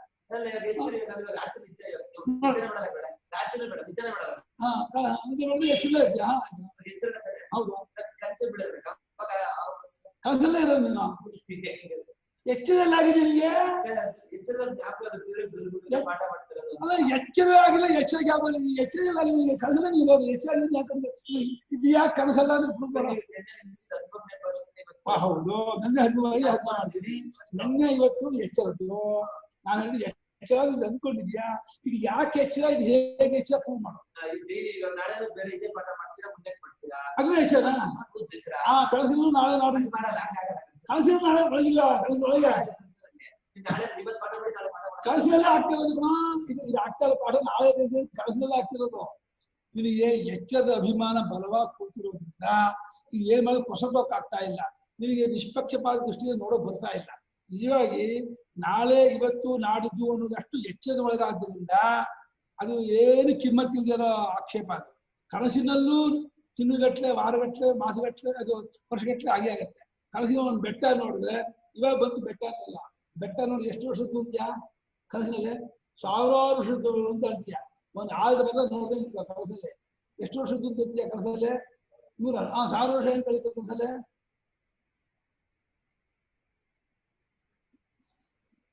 ಎಚ್ಚರದ ಈ ದೃಷ್ಟಿಯಿಂದ ಎಚ್ಚರ ಕಣ್ಣಿನಿಂದ ನೋಡಿ ಕನಸನ್ನು ಕೀಳು ಮಾಡಿ ಕಮ್ಮಿ ಅಂತಸ್ತು, ಅದು ತಾತ್ಕಾಲಿಕ, ಮಲ್ಕೊಂಡಾಗ ಆಗೋದು, ದೇಹದೊಳಗಾಗೋದು, ನಮಗೊಬ್ಬರಿಗೆ ಆಗೋದು, ಅಷ್ಟು ಎಚ್ಚರದ ಪಕ್ಷಪಾತ, ಎಚ್ಚರದ ಅಭಿಮಾನದಿಂದ ಬಂದ ದೋಷವೇ ಹೊರತು ಈ ಪ್ರಶ್ನೆಗೆ ಏನು ಕಿಮ್ಮತ್ತಿಲ್ಲ. ಆಯಾಯ ಅವಸ್ಥೆ ನೋಡಿ ಕನಸಿನಲ್ಲಿದ್ದಾಗ ಇದು ಕನಸು ಅಂತ ಅನ್ನಿಸ್ತಾ, ಇದು ಕ್ಷಣಿಕ ಅಂತ ಅನ್ನಿಸ್ತಾ, ಅದು ಕಂಟಿನ್ಯೂ ಇಲ್ಲ ಅಂತ ಅನ್ನಿಸ್ತಾ. ಆಮೇಲೆ ಇದು ಇವಾಗ ನಾವು ಇದೀವಲ್ಲ, ಇದು ಎಚ್ಚರವೋ ಕನಸವೋ ಅಂತ ಹೇಳಿದ್ರೆ ಇದಕ್ಕೇನು ಅಸಾಧಾರಣವಾದಂತಹ ಎವಿಡೆನ್ಸು, ಇದು ಎಚ್ಚರವೇ ಅನ್ನೋಕ್ಕೆ ಇದಕ್ಕೆ ಕನಸಿನಲ್ಲೂ ಇವತ್ತು ನಾಳೆ ನಾಡಿದ್ದು ಇದೆ. ಹಾ ಕನಸನ್ನು ಕನಸಿನಲ್ಲೇ ಆಗ್ತಾ ಇರೋದು ಕೂಡ ಇದು ಏನು ಅನ್ಕೊಂಡ್ಬಿಟ್ಟು ಎಚ್ಚರ ಆಗಿದ್ದೀನಿ ಅನ್ಕೊಂಡ್ಬಿಟ್ಟಿದ್ಯಾ. ಕನಸಿನಲ್ಲಿಯೇ ಇವತ್ತು ನಾಳೆ ನಾಡು ಪಾಠ ಆಗ್ತದೆ, ಎಚ್ಚರ ಆಗ್ತದೆ. ಎಚ್ಚರ ಹಾಗೇ ಇಲ್ಲ, ಇದನ್ ಕನಸು ಅದನ್ನ ಕನಸು ನಿಂಗೆ ಆಗ್ತಿರೋದು. ನೋಡು ಮಲ್ಕೊಂಡ್ರೆ ಬರುತ್ತೆ ಕನಸು, ಎಚ್ಚರ ಬುದ್ಧಿ ಮಾಡ್ತಾ ಇರೋ ಮೋಸ. ಮಲ್ಕೊಂಡ ಕನಸು ಬರಲ್ಲ, ಕನ್ಮುಷ್ಕರ ಕನಸು ಬರಲ್ಲ, ಕನ್ಮುಷ್ಕರ ಕನಸು ಬರಲ್ಲ, ಮಲ್ಕೊಂಡ ಕನಸು ಬರಲ್ಲ. ಇದೇನ್ ಅನ್ಕೊಂಡ್ಬಿಟ್ಟಿದ್ದಾನೆ, ದೇಹದೊಳಗೆ ಕನಸಾಗತ್ತೆ, ಮಲ್ಕೊಂಡಾಗ ಕನಸಾಗತ್ತೆ, ಅದೇ ದೊಡ್ಡ ಭ್ರಾಂತಿ. ಎಚ್ಚರ ಬುದ್ಧಿ ಮಾಡ್ತಾ ಇರೋ ಮೋಸ. ಕನಸು ಒಂದು ಈ ಎಚ್ಚರ ಹೇಗೋ ಹಾಗೆ ಕನಸು. ಕನಸಲ್ಲಿ ನಾಳೆ ಬರ್ತೀವಿ, ಕನಸಲ್ಲಿ ಬರ್ತಿರೋಲ್ವಾ, ಅರೆ ಎಚ್ಚರದಲ್ಲಿ ಬಂದೇ ಬರ್ತಿರೋ ಬೆಳಕಿಗೆ ಅದು ಇಲ್ಲ. ಹೋಗ್ಬಿಡು, ಎಷ್ಟೋ ರಾತ್ರಿ ಮಗಳು ಹೋಗ್ಬಿಟ್ರೆ ಹಂಗೆ ಅಕಸ್ಮಾತ್ ಕನಸಿನಲ್ಲೂ 2-3 ದಿವಸ ನಾವು ಅವತ್ತು ಕನಸಿನಲ್ಲಿ ಮನೇಲಿ ಇದೇ ಕನಸು ಬಂದಿತ್ತು ಅಲ್ಲಿ ಹೇಳಿದ್ರೆ ಕನಸು 2-3 ದಿವಸ ಒಂದೇ ಕನಸು ಬಿಟ್ಬಿಟ್ರೆ ಆಗ್ತಾ ಇದೆ. ಏನ್ ಮಾಡಕ್ಕಾಗಲ್ಲ. ಅಲ್ಲ ನಾ ಹೇಳುದು ಈ ಆಕ್ಷೇಪಣೆಯಿಂದ, ಈ ಪ್ರಶ್ನೆಯಿಂದ ಏನು ನಿನಗೆ ವಿಶೇಷ ಅಲ್ಲ ಗುರುಗಳೇ. ಯಾರೋ ತೀರ್ಕೊಂಡವ್ರು ಕನ್ಸೊಳಗಡೆ ಬಂದು ಹೋಗಿ ಮಾಡ್ಬೋದು, ಎಚ್ಚರಿಕೆಯಲ್ಲಿ ಬಂದು ಹೋಗಿ ಮಾಡಲ್ಲ. ನೀನ್ ಜ್ಞಾಪಿಸ್ಕೊಂಡೆ ಬರ್ತಾ ಇರ್ತಾನೆ ಎಚ್ಚರದಲ್ಲ. ನಿಮ್ ತಾಯಿ ಜ್ಞಾಪಿಸ್ಕೊಂಡು ನಿಮ್ ತಾಯಿ ಬಂದಿರ್ತಾರೆ ಮನಸ್ಸಲ್ಲೇ. ನಮ್ಮಮ್ಮ ಕನ್ಸಲ್ ಬರ್ತಾರೆ, ನಮ್ಮಮ್ಮ ಇವಾಗ ಬಂದ್ರೆ ಓಡೋಗ್ಬಿಡ್ತೀನಿ ನಾ ಇಲ್ಲಿಂದ. ಏನಿಲ್ಲ, ಈಗಲೂ ನಿಮ್ಮ ಅಮ್ಮನ ಕೂಡ ಅಮ್ಮ ಬಂದಿರ್ತಾರೆ, ನೀನು ಕಣ್ಣಿಗೆ ನೋಡಕ್ ಬರ್ತಾ ಇಲ್ಲ, ಮನಸ್ಸಿನ ನೋಡ್ತಿದ್ದೆ. ಅಮ್ಮನ ಕೂಡ ಪ್ರತ್ಯೇಕ ಬರ್ಲಿಲ್ಲ, ಅಮ್ಮ ಜ್ಞಾಪಕವೇ ಆಗಲ್ಲ. ಎಲ್ಲಪ್ಪ ಜಾಗ್ರತೆ ಒಳಗಡೆ ಹೋದವ್ರು ವಾಪಸ್ ಬರಲ್ಲ, ಕನ್ಸೊಳಗಡೆ ಏನ್ ಬೇಕಾದ್ರೆ ಆಗ್ಬೋದು ಸ್ವೇಚ್ಛೆಯಾಗಿ. ಅದು ಎಚ್ಚರ ಬುದ್ಧಿ ಮಾಡ್ತಾ ಇರೋ ಮೋಸ. ಕನಸಿನಲ್ಲೂ ಸತ್ತವ್ರು ಬರೋಲ್ಲ ನಲ್ಲೂ ಅನ್ಕೊಂಡೇ ಅನ್ಕೊಳ್ತಾನೆ. ಕನಸಲ್ಲಿದ್ದಾಗ ಸತ್ಯರು ಬರ್ತಾರೆ, ಯಾಕೆ ತತ್ಕಾಲಕ್ಕೆ ಅದು ಎಚ್ಚರವೇ ಆಗಿರ್ತದೆ. ಆದ್ದರಿಂದ ಕನಸಲ್ಲಿ ಸತ್ಯರು ಬರ್ತಾರೆ, ಕನಸನ್ನು ಒಪ್ಕೊಳ್ಳಲ್ಲ, ಇಲ್ಲಿ ನಾವು ಆರೋಪ ಮಾಡ್ತೀವಿ ಅಷ್ಟೇ. ನಮ್ಗೆ ಎಚ್ಚರದ ದೃಷ್ಟಿಯಿಂದ ಕನಸನ್ನು ನೋಡೋದು ಬಿಡಕ್ ಬರ್ತಾನೆ ಇಲ್ಲ. ಆ ಒಂದು ಆ ಪಂಜರಕ್ಕೆ ಸಿಕ್ಕಾಕೊಂಡು ಆ ಇದಕ್ಕೆ ಹಾಗೆ ಓಡ್ತಾ ಇದೀವಿ. ಕೊಸರು ಕೊಟ್ಟು ಸ್ವತಂತ್ರವಾದ ಎರಡು ಅವಸ್ಥೆ ಅಂತ ಗೌಡಪಾದರು ಶಂಕರಾಚಾರ್ಯ ಹೇಳಾಗೇನೆ ಆಯಾ ಅವಸ್ಥೆ ದೃಷ್ಟಿಯಿಂದಲೇ ನೋಡಿದ್ರೆ ಏನು ವ್ಯತ್ಯಾಸ ಇಲ್ಲ. ಎರಡೂ ಬಂದು ಹೋಗಿ ಮಾಡುತ್ತೆ, ಎರಡೂ ಕಾಲದೇಶದಿಂದ ಕೂಡಿದ್ದಾಗಿದೆ, ಎರಡೂ ದೃಶ್ಯವಾಗಿದೆ, ಎರಡು ಆತ್ಮದಿಂದ ಬೇರೆಯಾಗಿದೆ, ಎರಡೂ ಸುಳ್ಳು. ಇವಾಗ ಸುಮಾರು ಜನ ಕ್ವಶನ್ ಕೇಳ್ತಾ ಇದಾರೆ, ನಿಮಿಷ ಇರಿ ಗುರುಗಳೇ. ಕೇಳಿ. ಗುರುಗಳೇ, ಹಾ ಇವಾಗ ಈ ಜಾಗೃತ್ ವಿಷಯ ಸ್ವಪ್ನದ ವಿಷಯ ಇಷ್ಟು ಕ್ಲಿಷ್ಟವಾಗಿ ವಿಮರ್ಶೆ ಮಾಡ್ತಾ ಇದ್ದೀರಲ್ಲ, ಬಹುತೇಕ ಯಾರಿಗೂ ಗೊತ್ತಾಗ್ತಾನೂ ಇಲ್ಲ, ಅನುಭವಕ್ಕೂ ಬರ್ತಾ ಇಲ್ಲ. ಇದರಿಂದ ಏನ್ ಪುರುಷಾರ್ಥ ಮಾಡ್ದಂಗಾಯ್ತು? ಮಧ್ಯವಾಗಿ ಅನುಭವದಲ್ಲಿ ಇರೋದು ಹೆಂಗ್ ಅನುಭವಕ್ಕೆ ಸಿದ್ಧವಾಗಿದ್ಯೋ ಅದೇ ತರ ವಿಶ್ಲೇಷಣೆ ಮಾಡಿದ್ರೆ ವೇದಾಂತಕ್ಕೆ ಏನಾರು ಹೊಡ್ತಾ ಬೀಳತ್ತಾ? ಅಲ್ಲಲ್ಲ, ಇದು ಅನುಭವದಲ್ಲಿ ಅಲ್ಲ, ನಾವು ನೋಡ್ತಾ ಇರೋದು ಜಗತ್ತು, ಬ್ರಹ್ಮ, ಜೀವಂಗೆ ಏನಪ್ಪ ಕನೆಕ್ಷನ್ ಅನ್ನೋದನ್ನ. ಅದು ಇಷ್ಟು ಕ್ಲಿಷ್ಟವಾದ ವಿಮರ್ಶೆ ಮಾಡಿ ಅದನ್ನ ನಾವು ಅನುಭವಕ್ಕೆ ತರ್ಕೊಳಕ್ಕಾಗದೆ ಇರುವಂತದ್ದು ಮಾತುಗಳನ್ನ ಮಾತಾಡಿ ಅದಕ್ಕೆ ಎಲ್ಲ ಕೇಳ್ಬಿಟ್ಟು ಹಂಗೆ ಎದ್ದೋಗ್ತಾರೆ. ಗುರುಗಳು ಹೇಳ್ತಾರೆ ಇದು ಕ್ಲಿಷ್ಟವಾದ ವಿಚಾರ, ಇದು ಗೊತ್ತಾಗಲ್ಲ ಅಂತ. ಇದರಿಂದ ಏನಾರ ಒಂದ್ ಪುರುಷಾರ್ಥ ಇರ್ಬೇಕಲ್ಲ? ಇಲ್ಲ, ನಮ್ಗೆ ಅನುಭವಕ್ಕೆ ಈ ತರ ಬರ್ತಾ ಇದೆ. ಜಾಗೃತಲ್ಲಿ ದೇಹೇಂದ್ರಿಯ ಮನೋಬುದ್ಧಿಗಳಿದೆ, ಸ್ವಪ್ನದಲ್ಲಿ ಈ ದೇಹ ಅನ್ನೋ ಒಂದು ಇದು ಸಿಗ್ತಾ ಇಲ್ಲ ನಮ್ಗೆ. ಬರೀ ಆ ಇಂದ್ರಿಯಗಳು ಅಂದ್ರೆ ಜ್ಞಾತೃತ್ವ ಇಲ್ಲ ಅದ್ರಲ್ಲಿ, ಅಂದ್ರೆ ಭೋಕ್ತೃತ್ವ ಇರ್ಬೋದು, ಭೋಕ್ತೃತ್ವ ಇರ್ಬೋದು, ಕರ್ಮಗಳಿಲ್ಲ ಅದ್ರಲ್ಲಿ. ಈ ತರಾನೇ ಬಂದ್ರೆ ಅಂದ್ರೆ ಅನುಭವಕ್ಕೆ ಸಿದ್ಧವಾಗಿರುವಂತ ಒಂದು ನಾವು ವಿಚಾರಧಾರೆ ತಗೊಂಡ್ರೆ ವೇದಾಂತ ಕೇಟ್ ಬೀಳತ್ತೋ? ಒಂದು ಇದರಲ್ಲಿ ಇಲ್ಲ, ಕ್ಲಿಷ್ಟವಾಗೇ ತಗೋಬೇಕು? ಅದು ನನ್ ಪ್ರಶ್ನೆ. ಇವಾಗ ನೀವ್ ಹೇಳಿದ್ದು ಒಪ್ಕೊಂಡು ನಾವು ಟ್ರೈ ಮಾಡ್ತಾ ಇದೀನಿ, ಆಗತ್ತ ಅಂತ. ತುಂಬಾ ಕಷ್ಟ, ಕಷ್ಟ. ಹೇಳಿದ್ದೆಲ್ಲ ಕರೆಕ್ಟ್.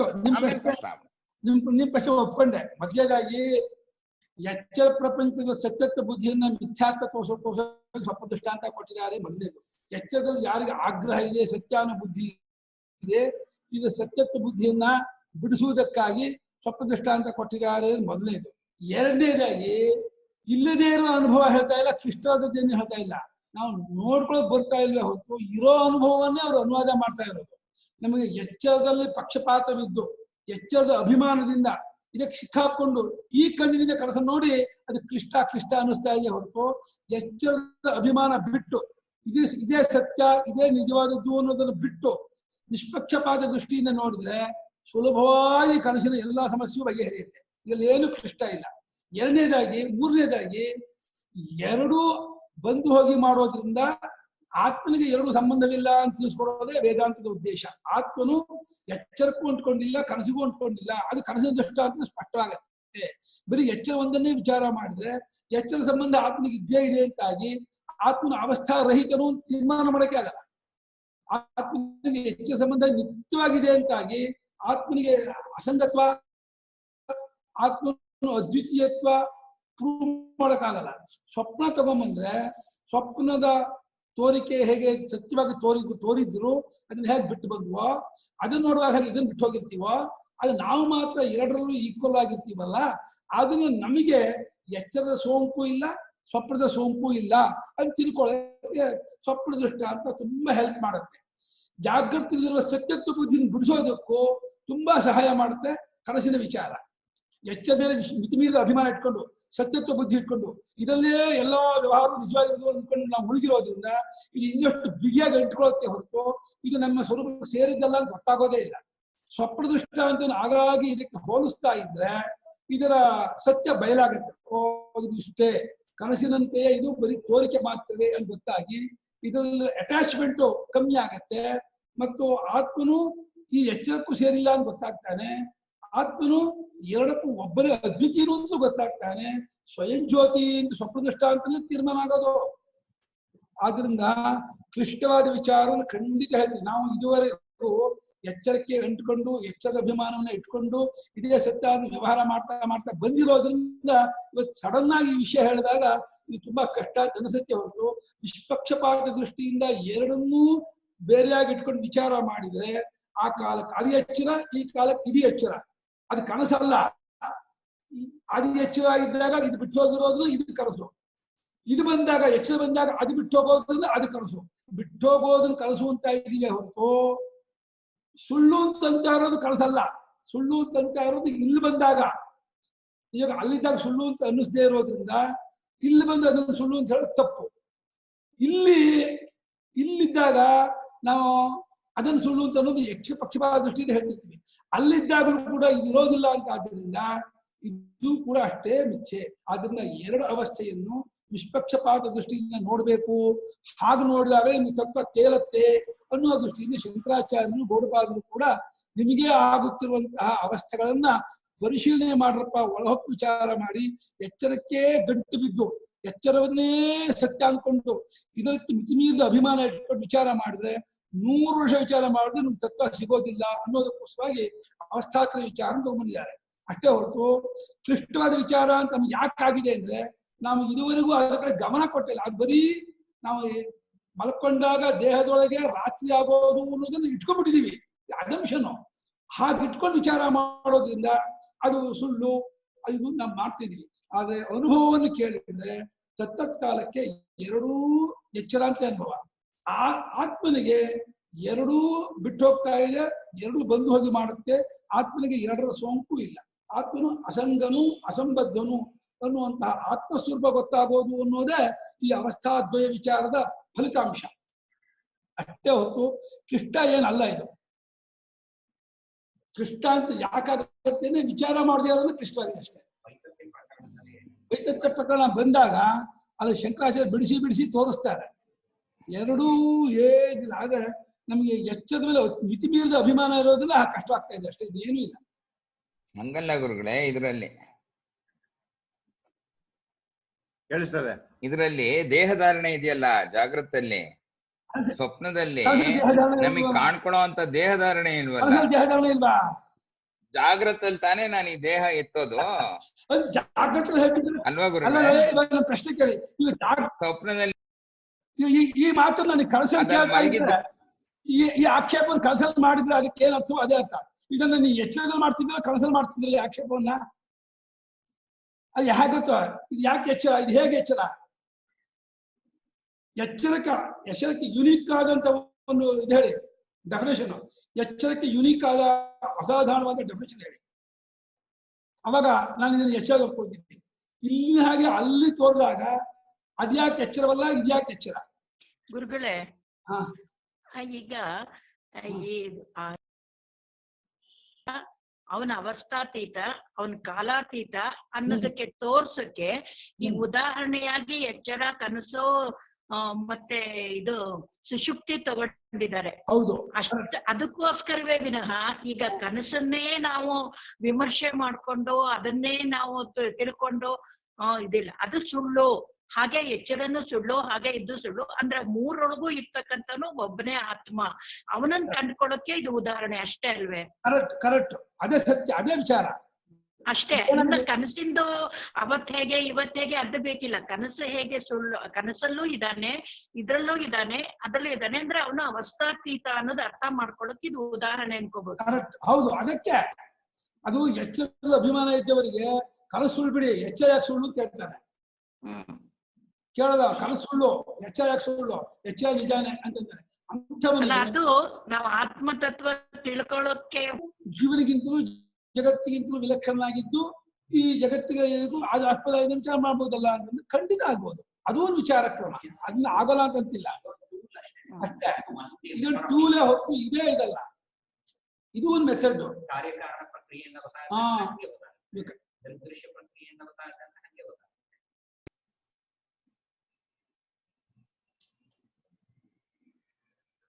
ಇನ್ಯಾರಿಗೇನ ಪ್ರಶ್ನೆ ಇದೆಯಾ? ಲಕ್ಷ್ಮೀರ್ ಕೇಳ್ತಾ ಇದ್ದಾರೆ, ನಾನು ಕೇಳಿಸ್ತಾ ಇಲ್ಲ. ಯಾರು ಗುರುಗಳೇ? ಲಕ್ಷ್ಮಿಯವರು ಇದೊಂದು ಹೇಳಿ ಸರಿಯಾಗಿದೆ. ಯಾವುದೇ ಅವಸ್ಥೆ ತಾನು ಎಚ್ಚರ ಅಂತಾಗ್ಲಿ ಕನಸು ಅಂತಾಗ್ಲಿ ಬೋರ್ಡ್ ಹಾಕೊಂಡ್ ಬರಲ್ಲ. ನಾವ್ ಯಾವ್ದನ್ನ ಅನುಭವಿಸ್ತಾ ಇರ್ತೀವಿ ಅದನ್ನ ಎಚ್ಚರ ಅಂತೀವಿ.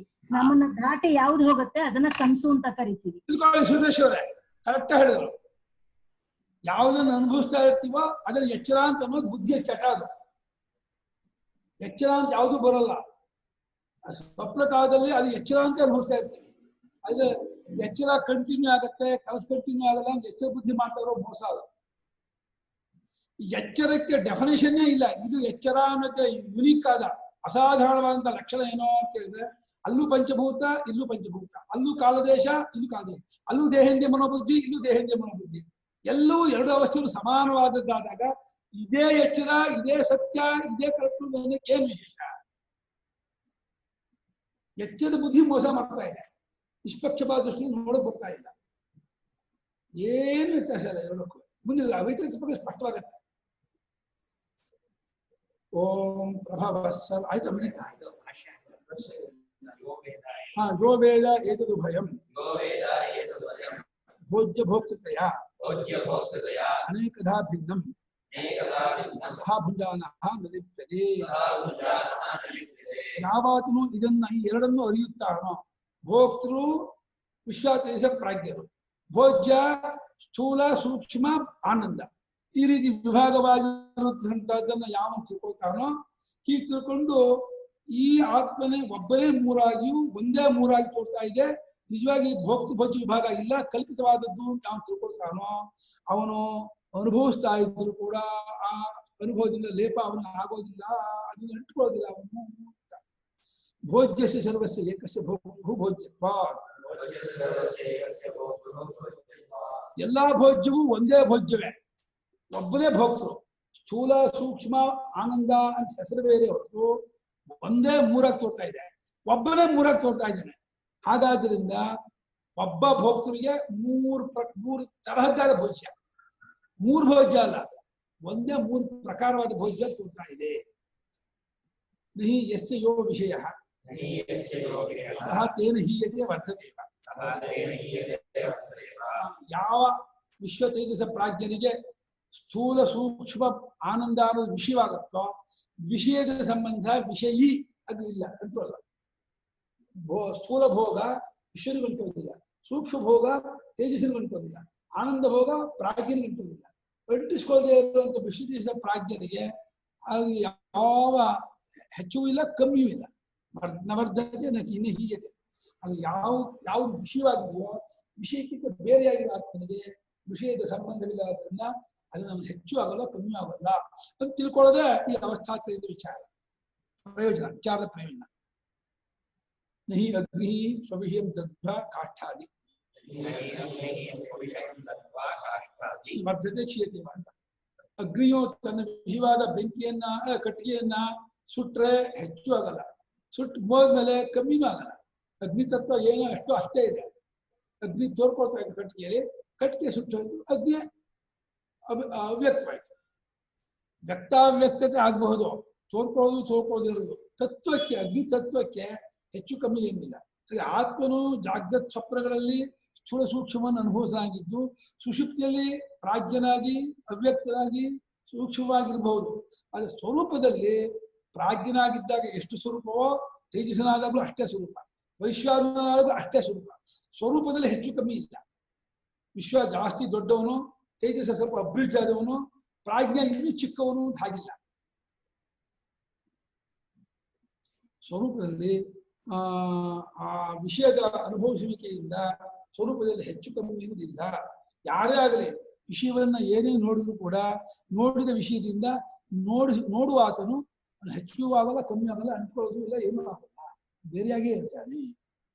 ತದ್ವತ್ತು ಅದರಂತೆ ಅಗ್ನಿಯಂತೆಯೇ ಹೆಚ್ಚು ಕಮ್ಮಿ ಆಗಲಿ ಆತ್ಮನು ಏಕರೂಪವಾಗಿ ಮೂರು ಅವಸ್ಥೆಯಲ್ಲಿ ಏಕರೂಪನಾಗಿದ್ದಾನೆ. ಆತ್ಮನ ಏಕರೂಪತ್ವ, ಆತ್ಮನ ಅದ್ವಿತೀಯತ್ವ, ಆತ್ಮನ ಅಸಂಗತ್ವ, ಆತ್ಮನ ಅಸಂಸಾರಿತ್ವ ಅದಂತೆ ಸ್ವಲ್ಪ ಅವಸ್ಥಾತ್ರದ ವಿಚಾರ ಅಷ್ಟೇ ಹೊರತು ನಿಜವಾಗಿ ಕನಸು ಯಾಕಾಗತ್ತೆ, ಹೇಗಾಗತ್ತೆ, ಯಾರಿಗಾಗತ್ತೆ, ಎಲ್ಲಾಗತ್ತೆ ಅಲ್ಲ ವಿಚಾರನ ಏನು ಪ್ರಯೋಜನ ಇಲ್ಲ. ಅದನ್ನು ತಿಳ್ಕೊಳ್ಳೋದು ಹೊರಟೇ ಇಲ್ಲ. ಓಂ ಪ್ರಭವ ಸರ್ವಭಾವನಾ ಸತಾಮಿತಿ ನಿಶ್ಚಯಃ ಸರ್ವಂ ಜನಯತಿ ಪ್ರಾಣಃ ಚೇತೋಂಶೋನ್ ಪುರುಷ ಪ್ರಸಗೆ ಸರ್ವಭಾವಾನಾಂ ಸತಾವಿಧಿ ನಿಶ್ಚಯಃ ಸರ್ವಂ ಜನಯತಿ ಪ್ರಾಣಶ್ಚೇತೋಂಶೋನ್ಮುಖ್ಯಃ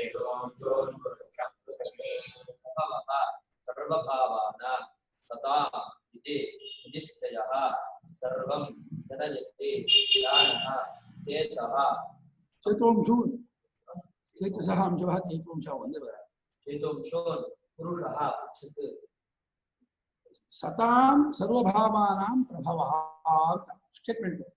ಏನೇನೇನು ಪದಾರ್ಥಗಳಿದೆ ಹುಟ್ಟುತ್ತಾ ಇವೆ, ಇರುವ ಪದಾರ್ಥಗಳಿಗೆ ಹುಟ್ಟುವಿಕೆಯೇ ಹೊರತು ಇಲ್ಲದ್ಯಾವುದು ಹುಟ್ಟೋದಿಲ್ಲ.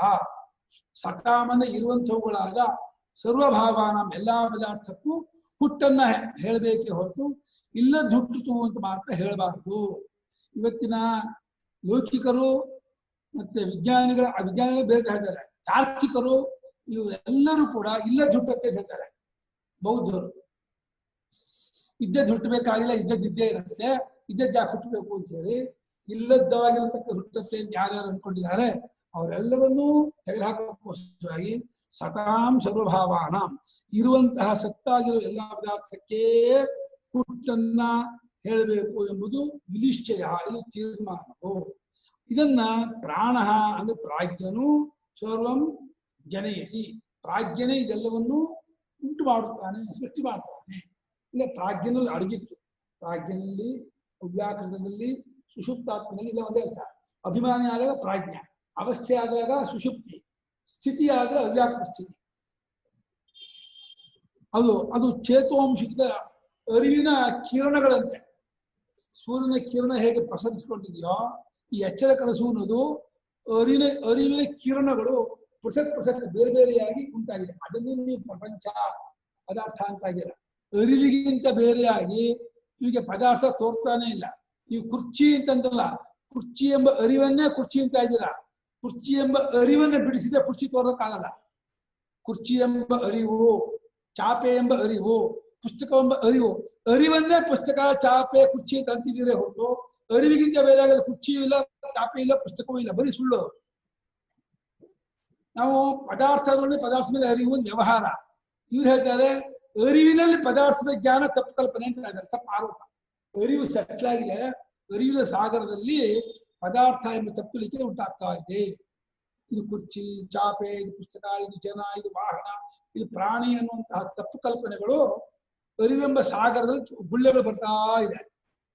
ಆದ್ರೆ ಅನುಭವ ನೋಡಿದ್ರೆ ಅರಿವೆ ನರಿತಾ ಇದೆ. ನಿಮ್ಗೆ ಅರಿವು ಅಷ್ಟೇ ಆಗ್ತಾ ಇರೋದು.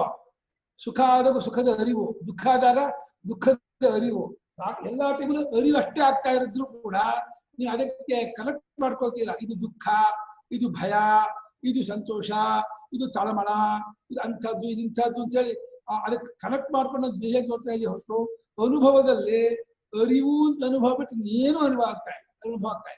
ಇಲ್ಲ ಅರಿವು ಅಷ್ಟೇ ಅನುಭವ ಆಗ್ತಾ ಇದೆ. ಅರಿವು ಪ್ರತ್ಯೇಕ ಅರಿವಲ್ಲ, ಪ್ರತ್ಯೇಕ ಅರಿವು ಅಂದ್ಕೋಬೇಡಿ. ಅವಗತಿ ಗೊತ್ತಾಯ್ತು, ಅನುಭವ ಆಯ್ತು ಅಷ್ಟೇ ಆಗ್ತಾ ಇರುತ್ತೆ. ಪ್ರತಿ ಕ್ಷಣಕ್ಕೂ ನಿಮ್ಗೆ ಆಗ್ತಾ ಇರೋದು ಗೊತ್ತಾಗ್ತಾ ಇದೆ, ಅನುಭವ ಅಷ್ಟೇ ಇರುತ್ತೆ.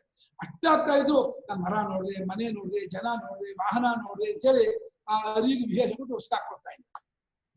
ಚೇತೋಂಶೂನ್ ಚೇತಸ್ಸಿನ ಅಂಶಗಳನ್ನೇ ಬೇರೆ ಬೇರೆಯಾಗಿ ಇವನು ನೋಡುತ್ತಾ ಏನು ಕಾಣ್ತಾನೆ. ಇದನ್ನ ಪ್ರಾಣ ಸರ್ವಂ ಜನಯತಿ. ಪ್ರಾಣ ನಾಮ ಪ್ರಾಜ್ಞ. ಪ್ರಾಜ್ಞನು ತನ್ನಲ್ಲಿ ಅಡಗಿದ್ದಾಗಿರುವ ಜಾಗೃತ ಸ್ವಪ್ನಗಳು ತನ್ನಲ್ಲಿ ಅಡಗಿತ್ತಲ್ಲ, ತನ್ನಲ್ಲಿ ಅಡಗಿದ್ದಾಗಿರುವ ಜಾಗೃತ ಸ್ವಪ್ನ ಪ್ರಪಂಚವನ್ನ ಪ್ರಾಜ್ಞನು ಬರೀ ಅರಿವಿನ ಸಾಗರವಾಗಿ ಬುದ್ಧಿಯಾಗಿದ್ದು ಅರಿವಿನ ಬಿರುಸಾಗಿ ತೋರ್ತಿದ್ದಾರೆ.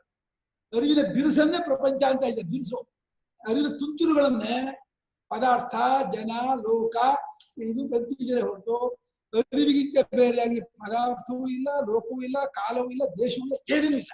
ಎಲ್ಲವೂ ಚೈತನ್ಯಮಯವೇ, ಚೈತನ್ಯ ಘನ, ಅರಿವಿನ ಗಟ್ಟಿ ಸಾಲಿಡ್ ಅರಿವು. ಪರಿಪೂರ್ಣ ಅರಿವನ್ನ ತಪ್ಪಾಗಿ ಪ್ರಪಂಚ ನಾವು ನೋಡ್ತಾ ಇದ್ದೀವಿ. ಅನುಭವ ಮಾತ್ರ ಅರಿವು ಅಷ್ಟೇ ಅನುಭವ ಆಗ್ತಾ ಇರೋದು. ನೀವು ಅನುಭವ ಕಡೆ ಗಮನ ಕೊಡ್ತಾ ಇಲ್ಲ. ನೀವು ಪ್ರತಿ ಕಂಡುಕೊಂಡು ಇಂದ್ರಿಯ ಕಂಡುಕೊಂಡು ವಿಷಯಕ್ಕೆ ಮುಳುಗಿದ್ದಾಗ ಇಲ್ಲ ಬೇರೆ ಕಾಣ್ತಾ ಇದೆಯಲ್ಲ, ಮರ ಕಾಣ್ತಾ ಇದೆ, ಗೋಡೆ ಕಾಣುತ್ತೆ, ಫ್ಯಾನ್ ಕಾಣುತ್ತೆ, ಫೋಟೋ ಕಾಣುತ್ತೆ, ಅದಂಗೆ ಎಲ್ಲ ಅರಿವು ಅಂತೀರಾ ಅಂತ ವಾದ ಮಾಡ್ತೀವಿ ನಾವು. ಕಾಣುತ್ತೆ ಅಂದ್ರೆ ಅರಿವಪ್ಪ, ಇನ್ನೇನು ಅಲ್ಲ. ಆ ಕಾಣುತ್ತೆ ಅಂತ ಕೊಡೋ ತೆಗಿ, ಕಾಣುತ್ತೆ ಅಂತ ತೆಗೆದುಬಿಟ್ಟು ಫೋಟೋ ತೋರಿಸು, ಗಡಿಯಾರ ತೋರಿಸು, ಗೋಡೆ ತೋರಿಸು ನೋಡೋಣ. ಕಾಣುತ್ತೆ ಅನ್ನೋದಕ್ಕೆ ಹೆಸರು, ಕಾಣುತ್ತೆ ಅಂದ್ರೆ ಗೊತ್ತಾಗತ್ತೆ ಅಂತ ಇಲ್ಲಿಗಲ್ಲ.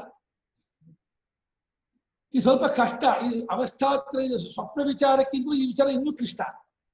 ನೀನು ಸ್ವಪ್ನ ವಿಚಾರ ತುಂಬಾ ಕಷ್ಟ ಅಂದ್ರಲ್ಲ ಸುರೇಶ್ ಅವರೇ, ಇದನ್ನ ಅರ್ಥ ಮಾಡೋದು ಇನ್ನೂ ಕಷ್ಟ. ಬರೀ ಅರಿವೇ ಜಗತ್ತೆಲ್ಲವೂ, ಪದಾರ್ಥವೆಲ್ಲವೂ ಅರಿವೇ. ಅರಿವಿಗಿಂತ ಬೇರೆ ಏನು ನಿಮ್ಗೆ ಆಗ್ತಾನೆ ಇಲ್ಲ. ನಿಮಗೆ ಏನಾದ್ರು ವ್ಯವಹಾರದ ಲಾಭವಾದ್ರೆ ಅದು ಒಂದು ಅರಿವು, ವ್ಯವಹಾರದಲ್ಲಿ ಲಾಸ ಆದ್ರೆ ಲಾಸ ಆಯ್ತು ಅರಿವು, ವ್ಯವಹಾರದಲ್ಲಿ ಏನೋ ಅಪ್ಪ ಕಟ್ಕೊಂಡೆ ಒಂದು ಅರಿವು. ಎಲ್ಲ ಅರಿವೇ, ಅರಿವಿಗೆ ಬೇರೆ ಬೇರೆ ಹೆಸರು. ಅರಿವಿಗಿಂತ ಬೇರೆ ಏನೂ ಇಲ್ಲ. ಯಾಕೆಂದ್ರೆ ಅರಿವು ಬಿಟ್ಟಿರೋದಿಲ್ವಲ್ಲ. ಅರಿವನ್ನು ಡಿಸ್ಕಟ್ ಮಾಡಿ ಪದಾರ್ಥ ತೋರಿಸಿ ನನಗೆ ಸಾಧ್ಯವೇ ಇಲ್ಲ. ಅಂದ್ರೆ ಅರಿವಿಗೆ ಎಲ್ಲ ಪದಾರ್ಥ, ಅವಸ್ಥೆ, ನಾಮರೂಪ ಅಂತ ಹೆಸರು ಬಂದಿದೆ ಅಂತ ಇದ್ದಾರೆ. ಇದನ್ನು ತಿಳ್ಕೊಂಡು ಧೀರ ಅವನು. ಇದನ್ನು ಯಾರು ಅರ್ಥ ಮಾಡ್ಕೊಂಡ ನಿಜವಾದ ವಿವೇಕಿ ಅವನು.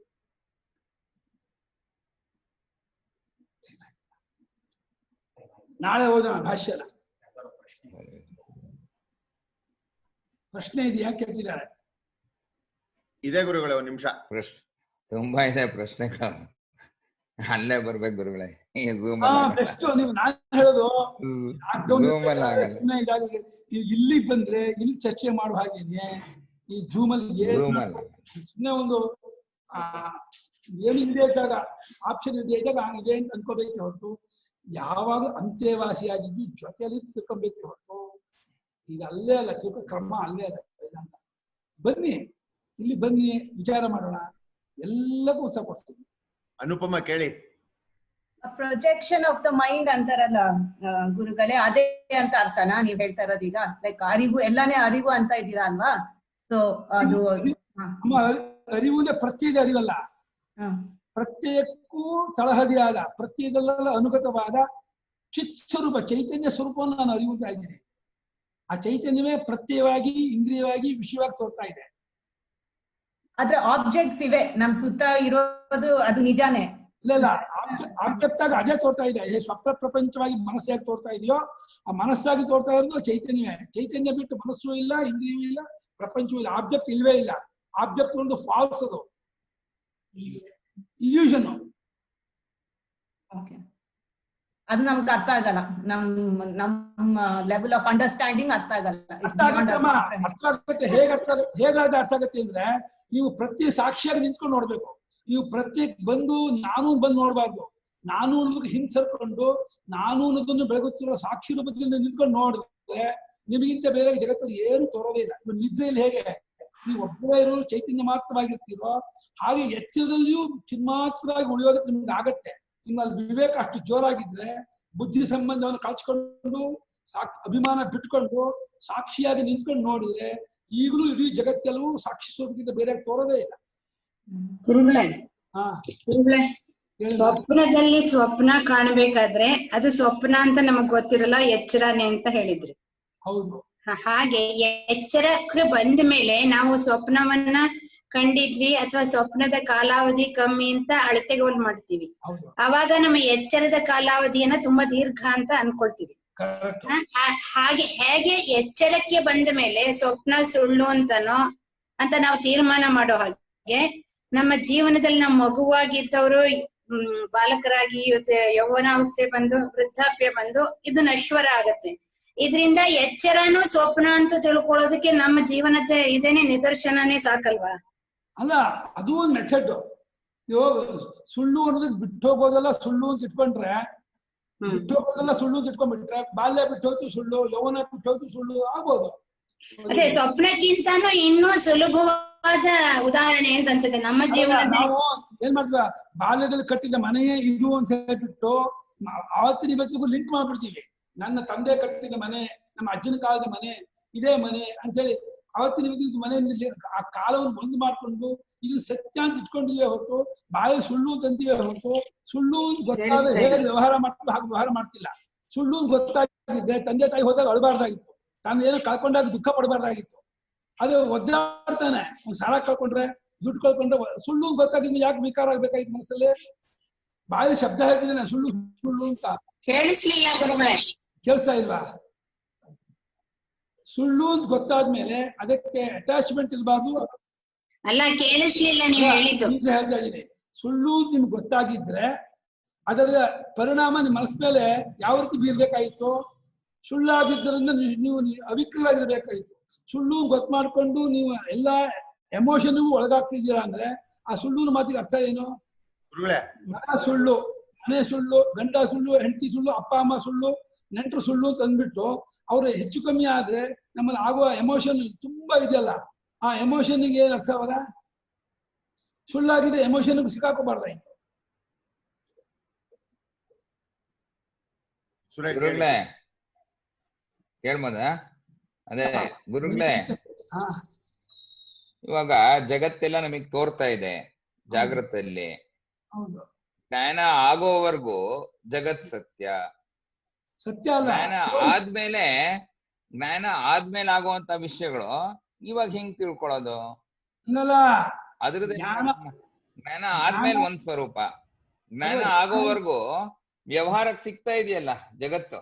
ಅಲ್ಲಪ್ಪ, ಅದಕ್ಕೆ ಏನ್ ಹೇಳ್ಬೋದು ಅಂದ್ರೆ, ಜ್ಞಾನ ಆಗೋವರ್ಗುನು ಜಗತ್ ಸತ್ಯನೇ, ಜ್ಞಾನ ಆದ್ಮೇಲಿನ ವಿಷಯ ಬೇರೆ. ಹಂಗಲ್ಲಪ್ಪ, ಜ್ಞಾನ ಅವಸ್ಥೆಯಲ್ಲಿ ಆಗೋಲ್ಲ, ಜ್ಞಾನ ಈಗಲೇ ಗೊತ್ತಾಗೋದು. ಜ್ಞಾನ ಆಗೋದು ಒಂದು ಕಾಲ, ಅವಸ್ಥೆಗೆ ಕಟ್ಟು ಹೊಡೆದಿಲ್ಲ ಅದು. ಹಗ್ಗ ಗೊತ್ತಾದ್ಮೇಲೆ ಹಾವು ಸುಳ್ಳು, ಅಲ್ಲಿವರೆಗೂ ಹಾವು ತಂತೀನಿ ಅಂತಂದ್ರೆ ಅರ್ಥ ಇದೆಯಾ? ಯಾವಾಗ್ಲೂ ಹಾವಿಲ್ಲ, ಅಲ್ಲಿ ಹಗ್ಗವೇ ಇರೋದು. ಹಾಗೆ ಯಾವಾಗ್ಲೂ ಪ್ರಪಂಚ ಇಲ್ಲ, ಯಾವಾಗ್ಲೂ ದ್ವೈತ ಇಲ್ಲ. ಇದೇ ಇದೆ ಅನ್ಕೊಂಡ್ಬಿಟ್ಟು ಇದೆ ಅಂತ ತೋರ್ತಾ ಇದೆಯಾ ಹೊರತು ಯಾವಾಗ್ಲೂ ಇಲ್ಲದನ್ನು ಇದೆ ಅನ್ಕೊಂಡ್ಬಿಟ್ಟು ಇದೇನೋ ಸತ್ಯ ಅಂತ ವಾದ ಮಾಡಿದೆ. ಆ ಮಾತಿಗೆ ಅರ್ಥ ಏನು? ಹಗ್ಗವೇ ಇರೋದು. ಹಾವು ಅಂತ ಅಲ್ಕೊಂಡಿಟ್ಟು ಹಗ್ಗ ಗೊತ್ತಾಗೋವರೆಗೂ ಹಾವು ಸತ್ಯ ವ್ಯವಹಾರ ಮಾಡ್ತೀರ ನೀವು? ಹಂಗಲ್ಲ, ಹತ್ತಿರ ಹೋಗೋವರೆಗೂ ಹಾವು ತರ ಕಾಣ್ತಾ ಇದೆ, ಹೌದು, ತೋರ್ತಾ ಇದೆ ನಿಜ. ಆ ತೋರಿಕೆಯನ್ನೇ ಸುಳ್ಳು ತಿಳಿಸ್ಕೊಟ್ಟಾಗ ಅದು ಈಗಲೇ ಆಗೋದೇ ಹೊತ್ತು ಯಾವಾಗ್ಲೂ ಆಗುವ ಜ್ಞಾನದ ವಿಚಾರ ಅಲ್ಲ.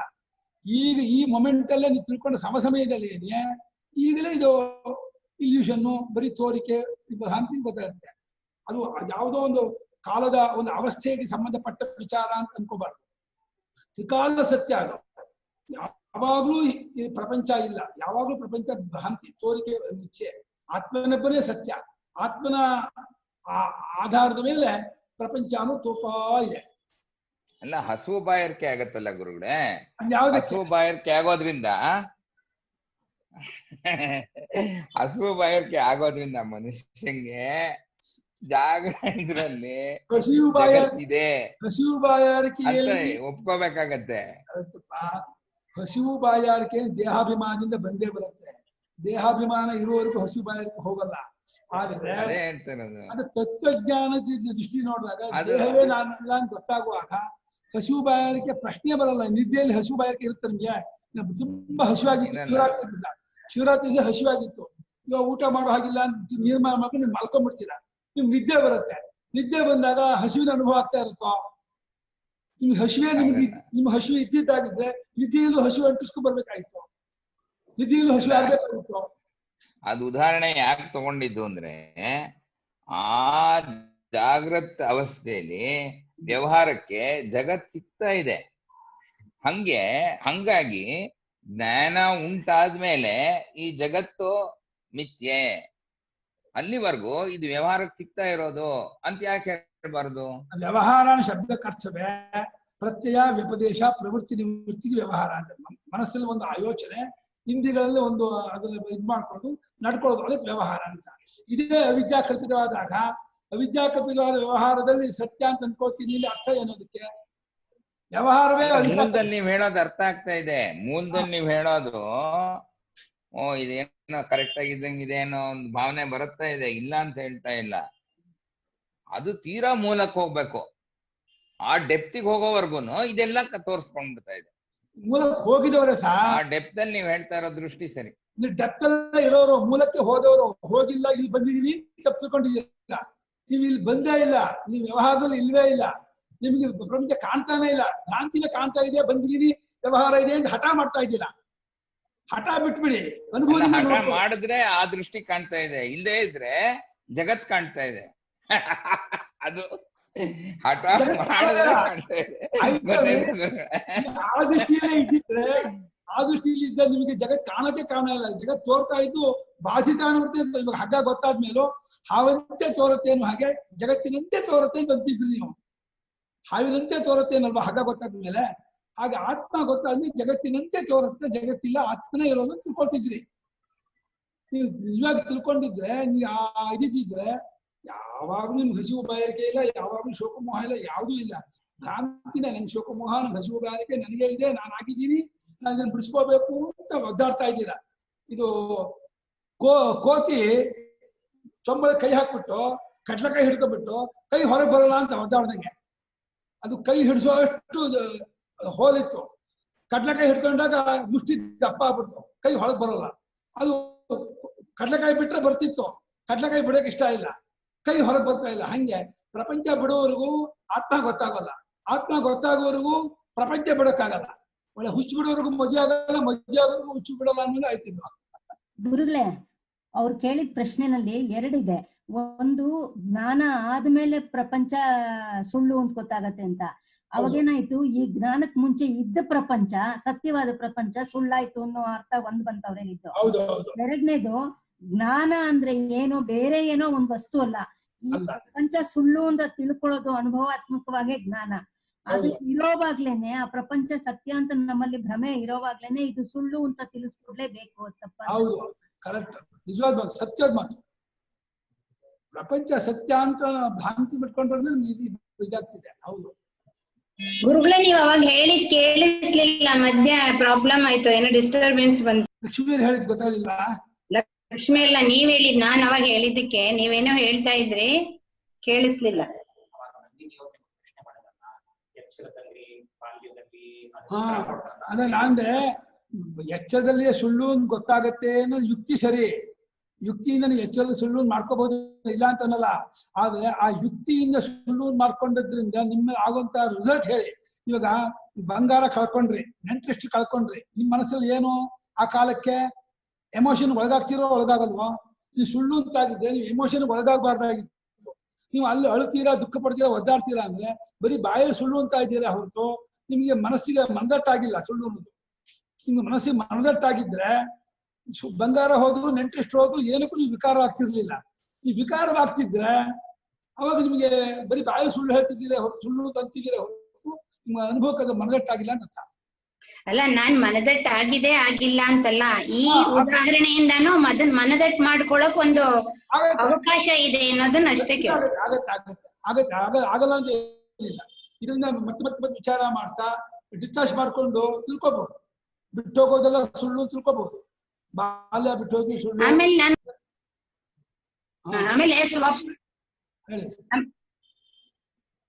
ಆಮೇಲೆ ಸ್ವಪ್ನ ಅನ್ನೋದು ಒಂದು ದಿವ್ಸನು ನಾನು ನೋಡೇ ಇಲ್ಲ.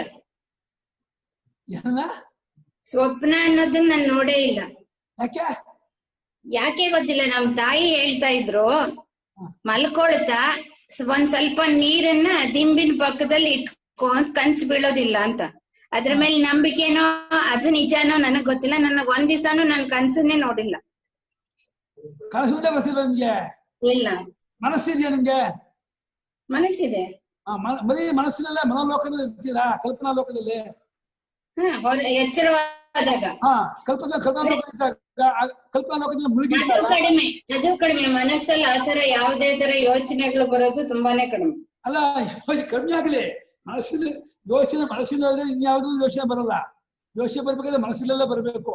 ಆ ಮನಸ್ಸಿನ ಯೋಚನೆಯಲ್ಲಿ ಮುಳುಗಿದ್ದಾಗ, ಮನಸ್ಸಿನ ಯೋಚನೆ ಮುಳುಗಿದ್ದಾಗ ಯೋಚನೆ ಮಾಡ್ತಿರುವಾಗಲೇ ಸುಳ್ಳು ಸುಳ್ಳು ಮಾಡ್ತಿರ್ತೀರ, ನಿಜ ಮಾಡ್ತಾ ಇರ್ತೀರ ಯೋಚನೆ. ಅಲ್ಲ, ಆತರ ಯೋಚನೆಗಳೇ ಬರೋದಿಲ್ಲ ಅಂತ ಹೇಳ್ದೆ. ಯಾವ್ದ್ರ ಬಗ್ಗೆನೂ ಯೋಚನೆ ಸುಮ್ನೆ ಹೇಳ್ತಾರಲ್ಲ. ನಂದಿನಿ, ನೀವು ಕೂತಿದ್ದಾಗಲೇ ಮುತ್ತೂರ್ಗೋ ಎಲ್ಲ ಹೋದಂಗೆ ಇಲ್ಲ, ಅದಿಲ್ಲ ಅಂತ ಅದನ್ನೇ ಹೇಳ್ತಾ ಇದ್ದೀನಿ. ಇವಾಗ ಸುಮ್ನೆ ಕೂತಾಗ ಹೇಳ್ತಾರೆ, ರಾಮ ಜಪ ಮಾಡ್ತಾ ಇರ್ಬೇಕಾದ್ರೆ ಹೊರಗಿನ ಏನೇನೋ ಇದೆಲ್ಲ ಬರುತ್ತೆ ಅಂತ, ಉಪಾಧಿಗಳೆಲ್ಲ ಸೇರ್ಕೊಳತ್ತೆ ಅಂತ. ಕಣ್ಣು ಮುಚ್ಕೊಂಡ್ರೆ ಬರುತ್ತೆ ಹೊರತು ಕಣ್ಣು ಬಿಟ್ಕೊಂಡು ಎಚ್ಚರವಾಗಿದ್ದಾಗ ಯಾವ್ದು ಮಾಡ್ತಾ ಇದ್ದಾರೆ ಅಷ್ಟೇ. ಅದು ಬಿಟ್ಟು ಹೊರಗಿಂದ ಯಾವ್ದು ಬರದೆ, ಕಲ್ಪನೆನೇ ಬರಲ್ಲ. ಬಾಲ್ಯ ಜ್ಞಾಪಕ ಇದೆಯಾ? ಬಾಲ್ಯ ಜ್ಞಾಪಕ ಇದೆ. ಯಾವ್ದು ಜ್ಞಾಪಕ ಆಗ್ತಾ ಇದೆ? ಅದೇ ಆಟ ಆಡಿದ್ದು, ಈಜಾಡಿದ್ದು, ಸ್ಕೂಲ್, ಅದೆಲ್ಲ ನೆನಪಿದೆ. ಕಣ್ಮುಂದಿದೆ ಅದಲ್ಲ?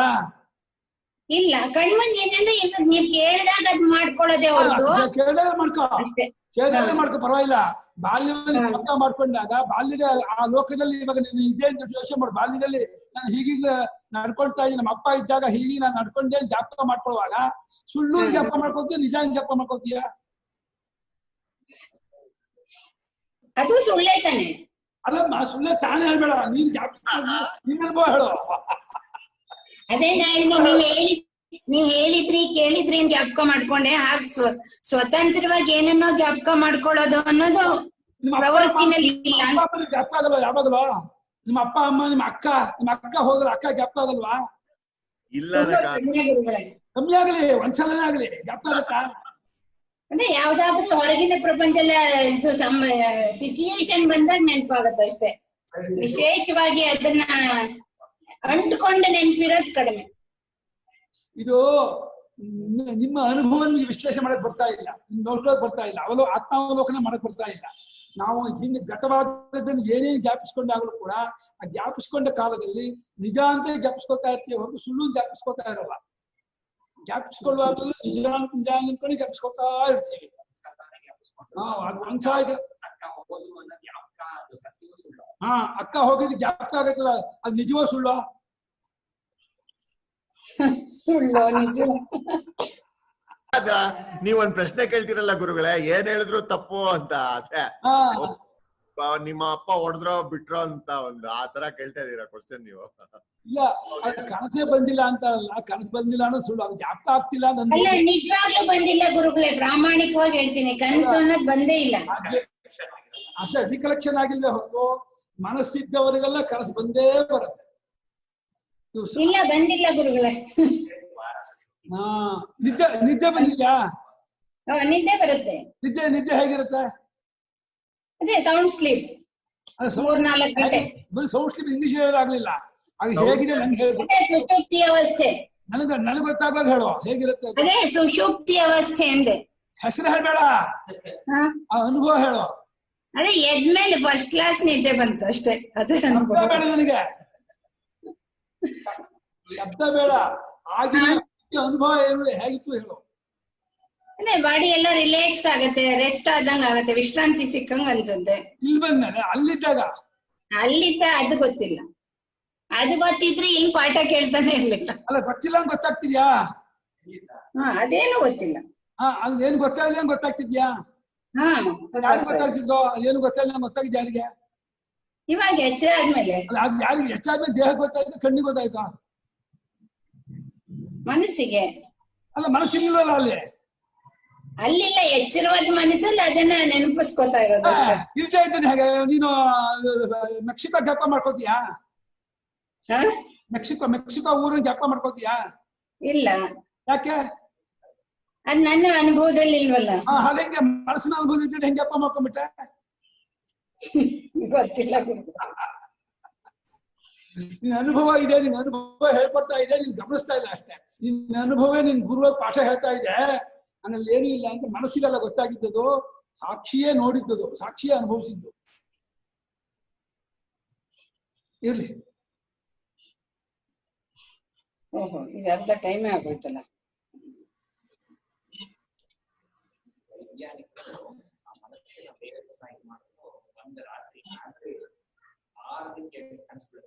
ನೋಡ್ರ, ವೈಜ್ಞಾನಿಕರು 6 8 ಬರುತ್ತೆ ಹೇಳ್ತಾರೆ.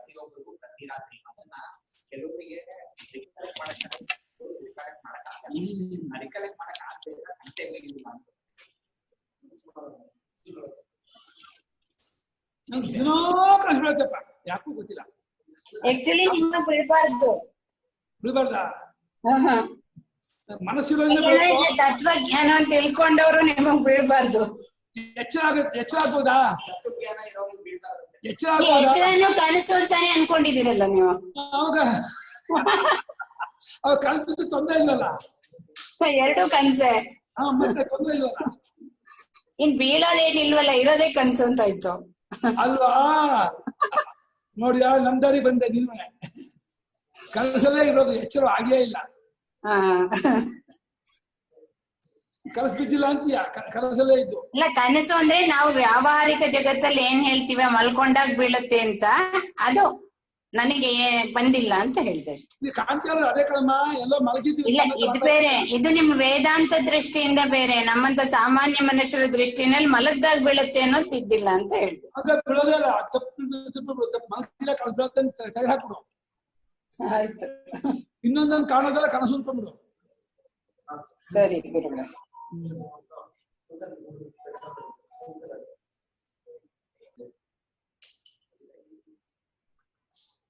ಹಾ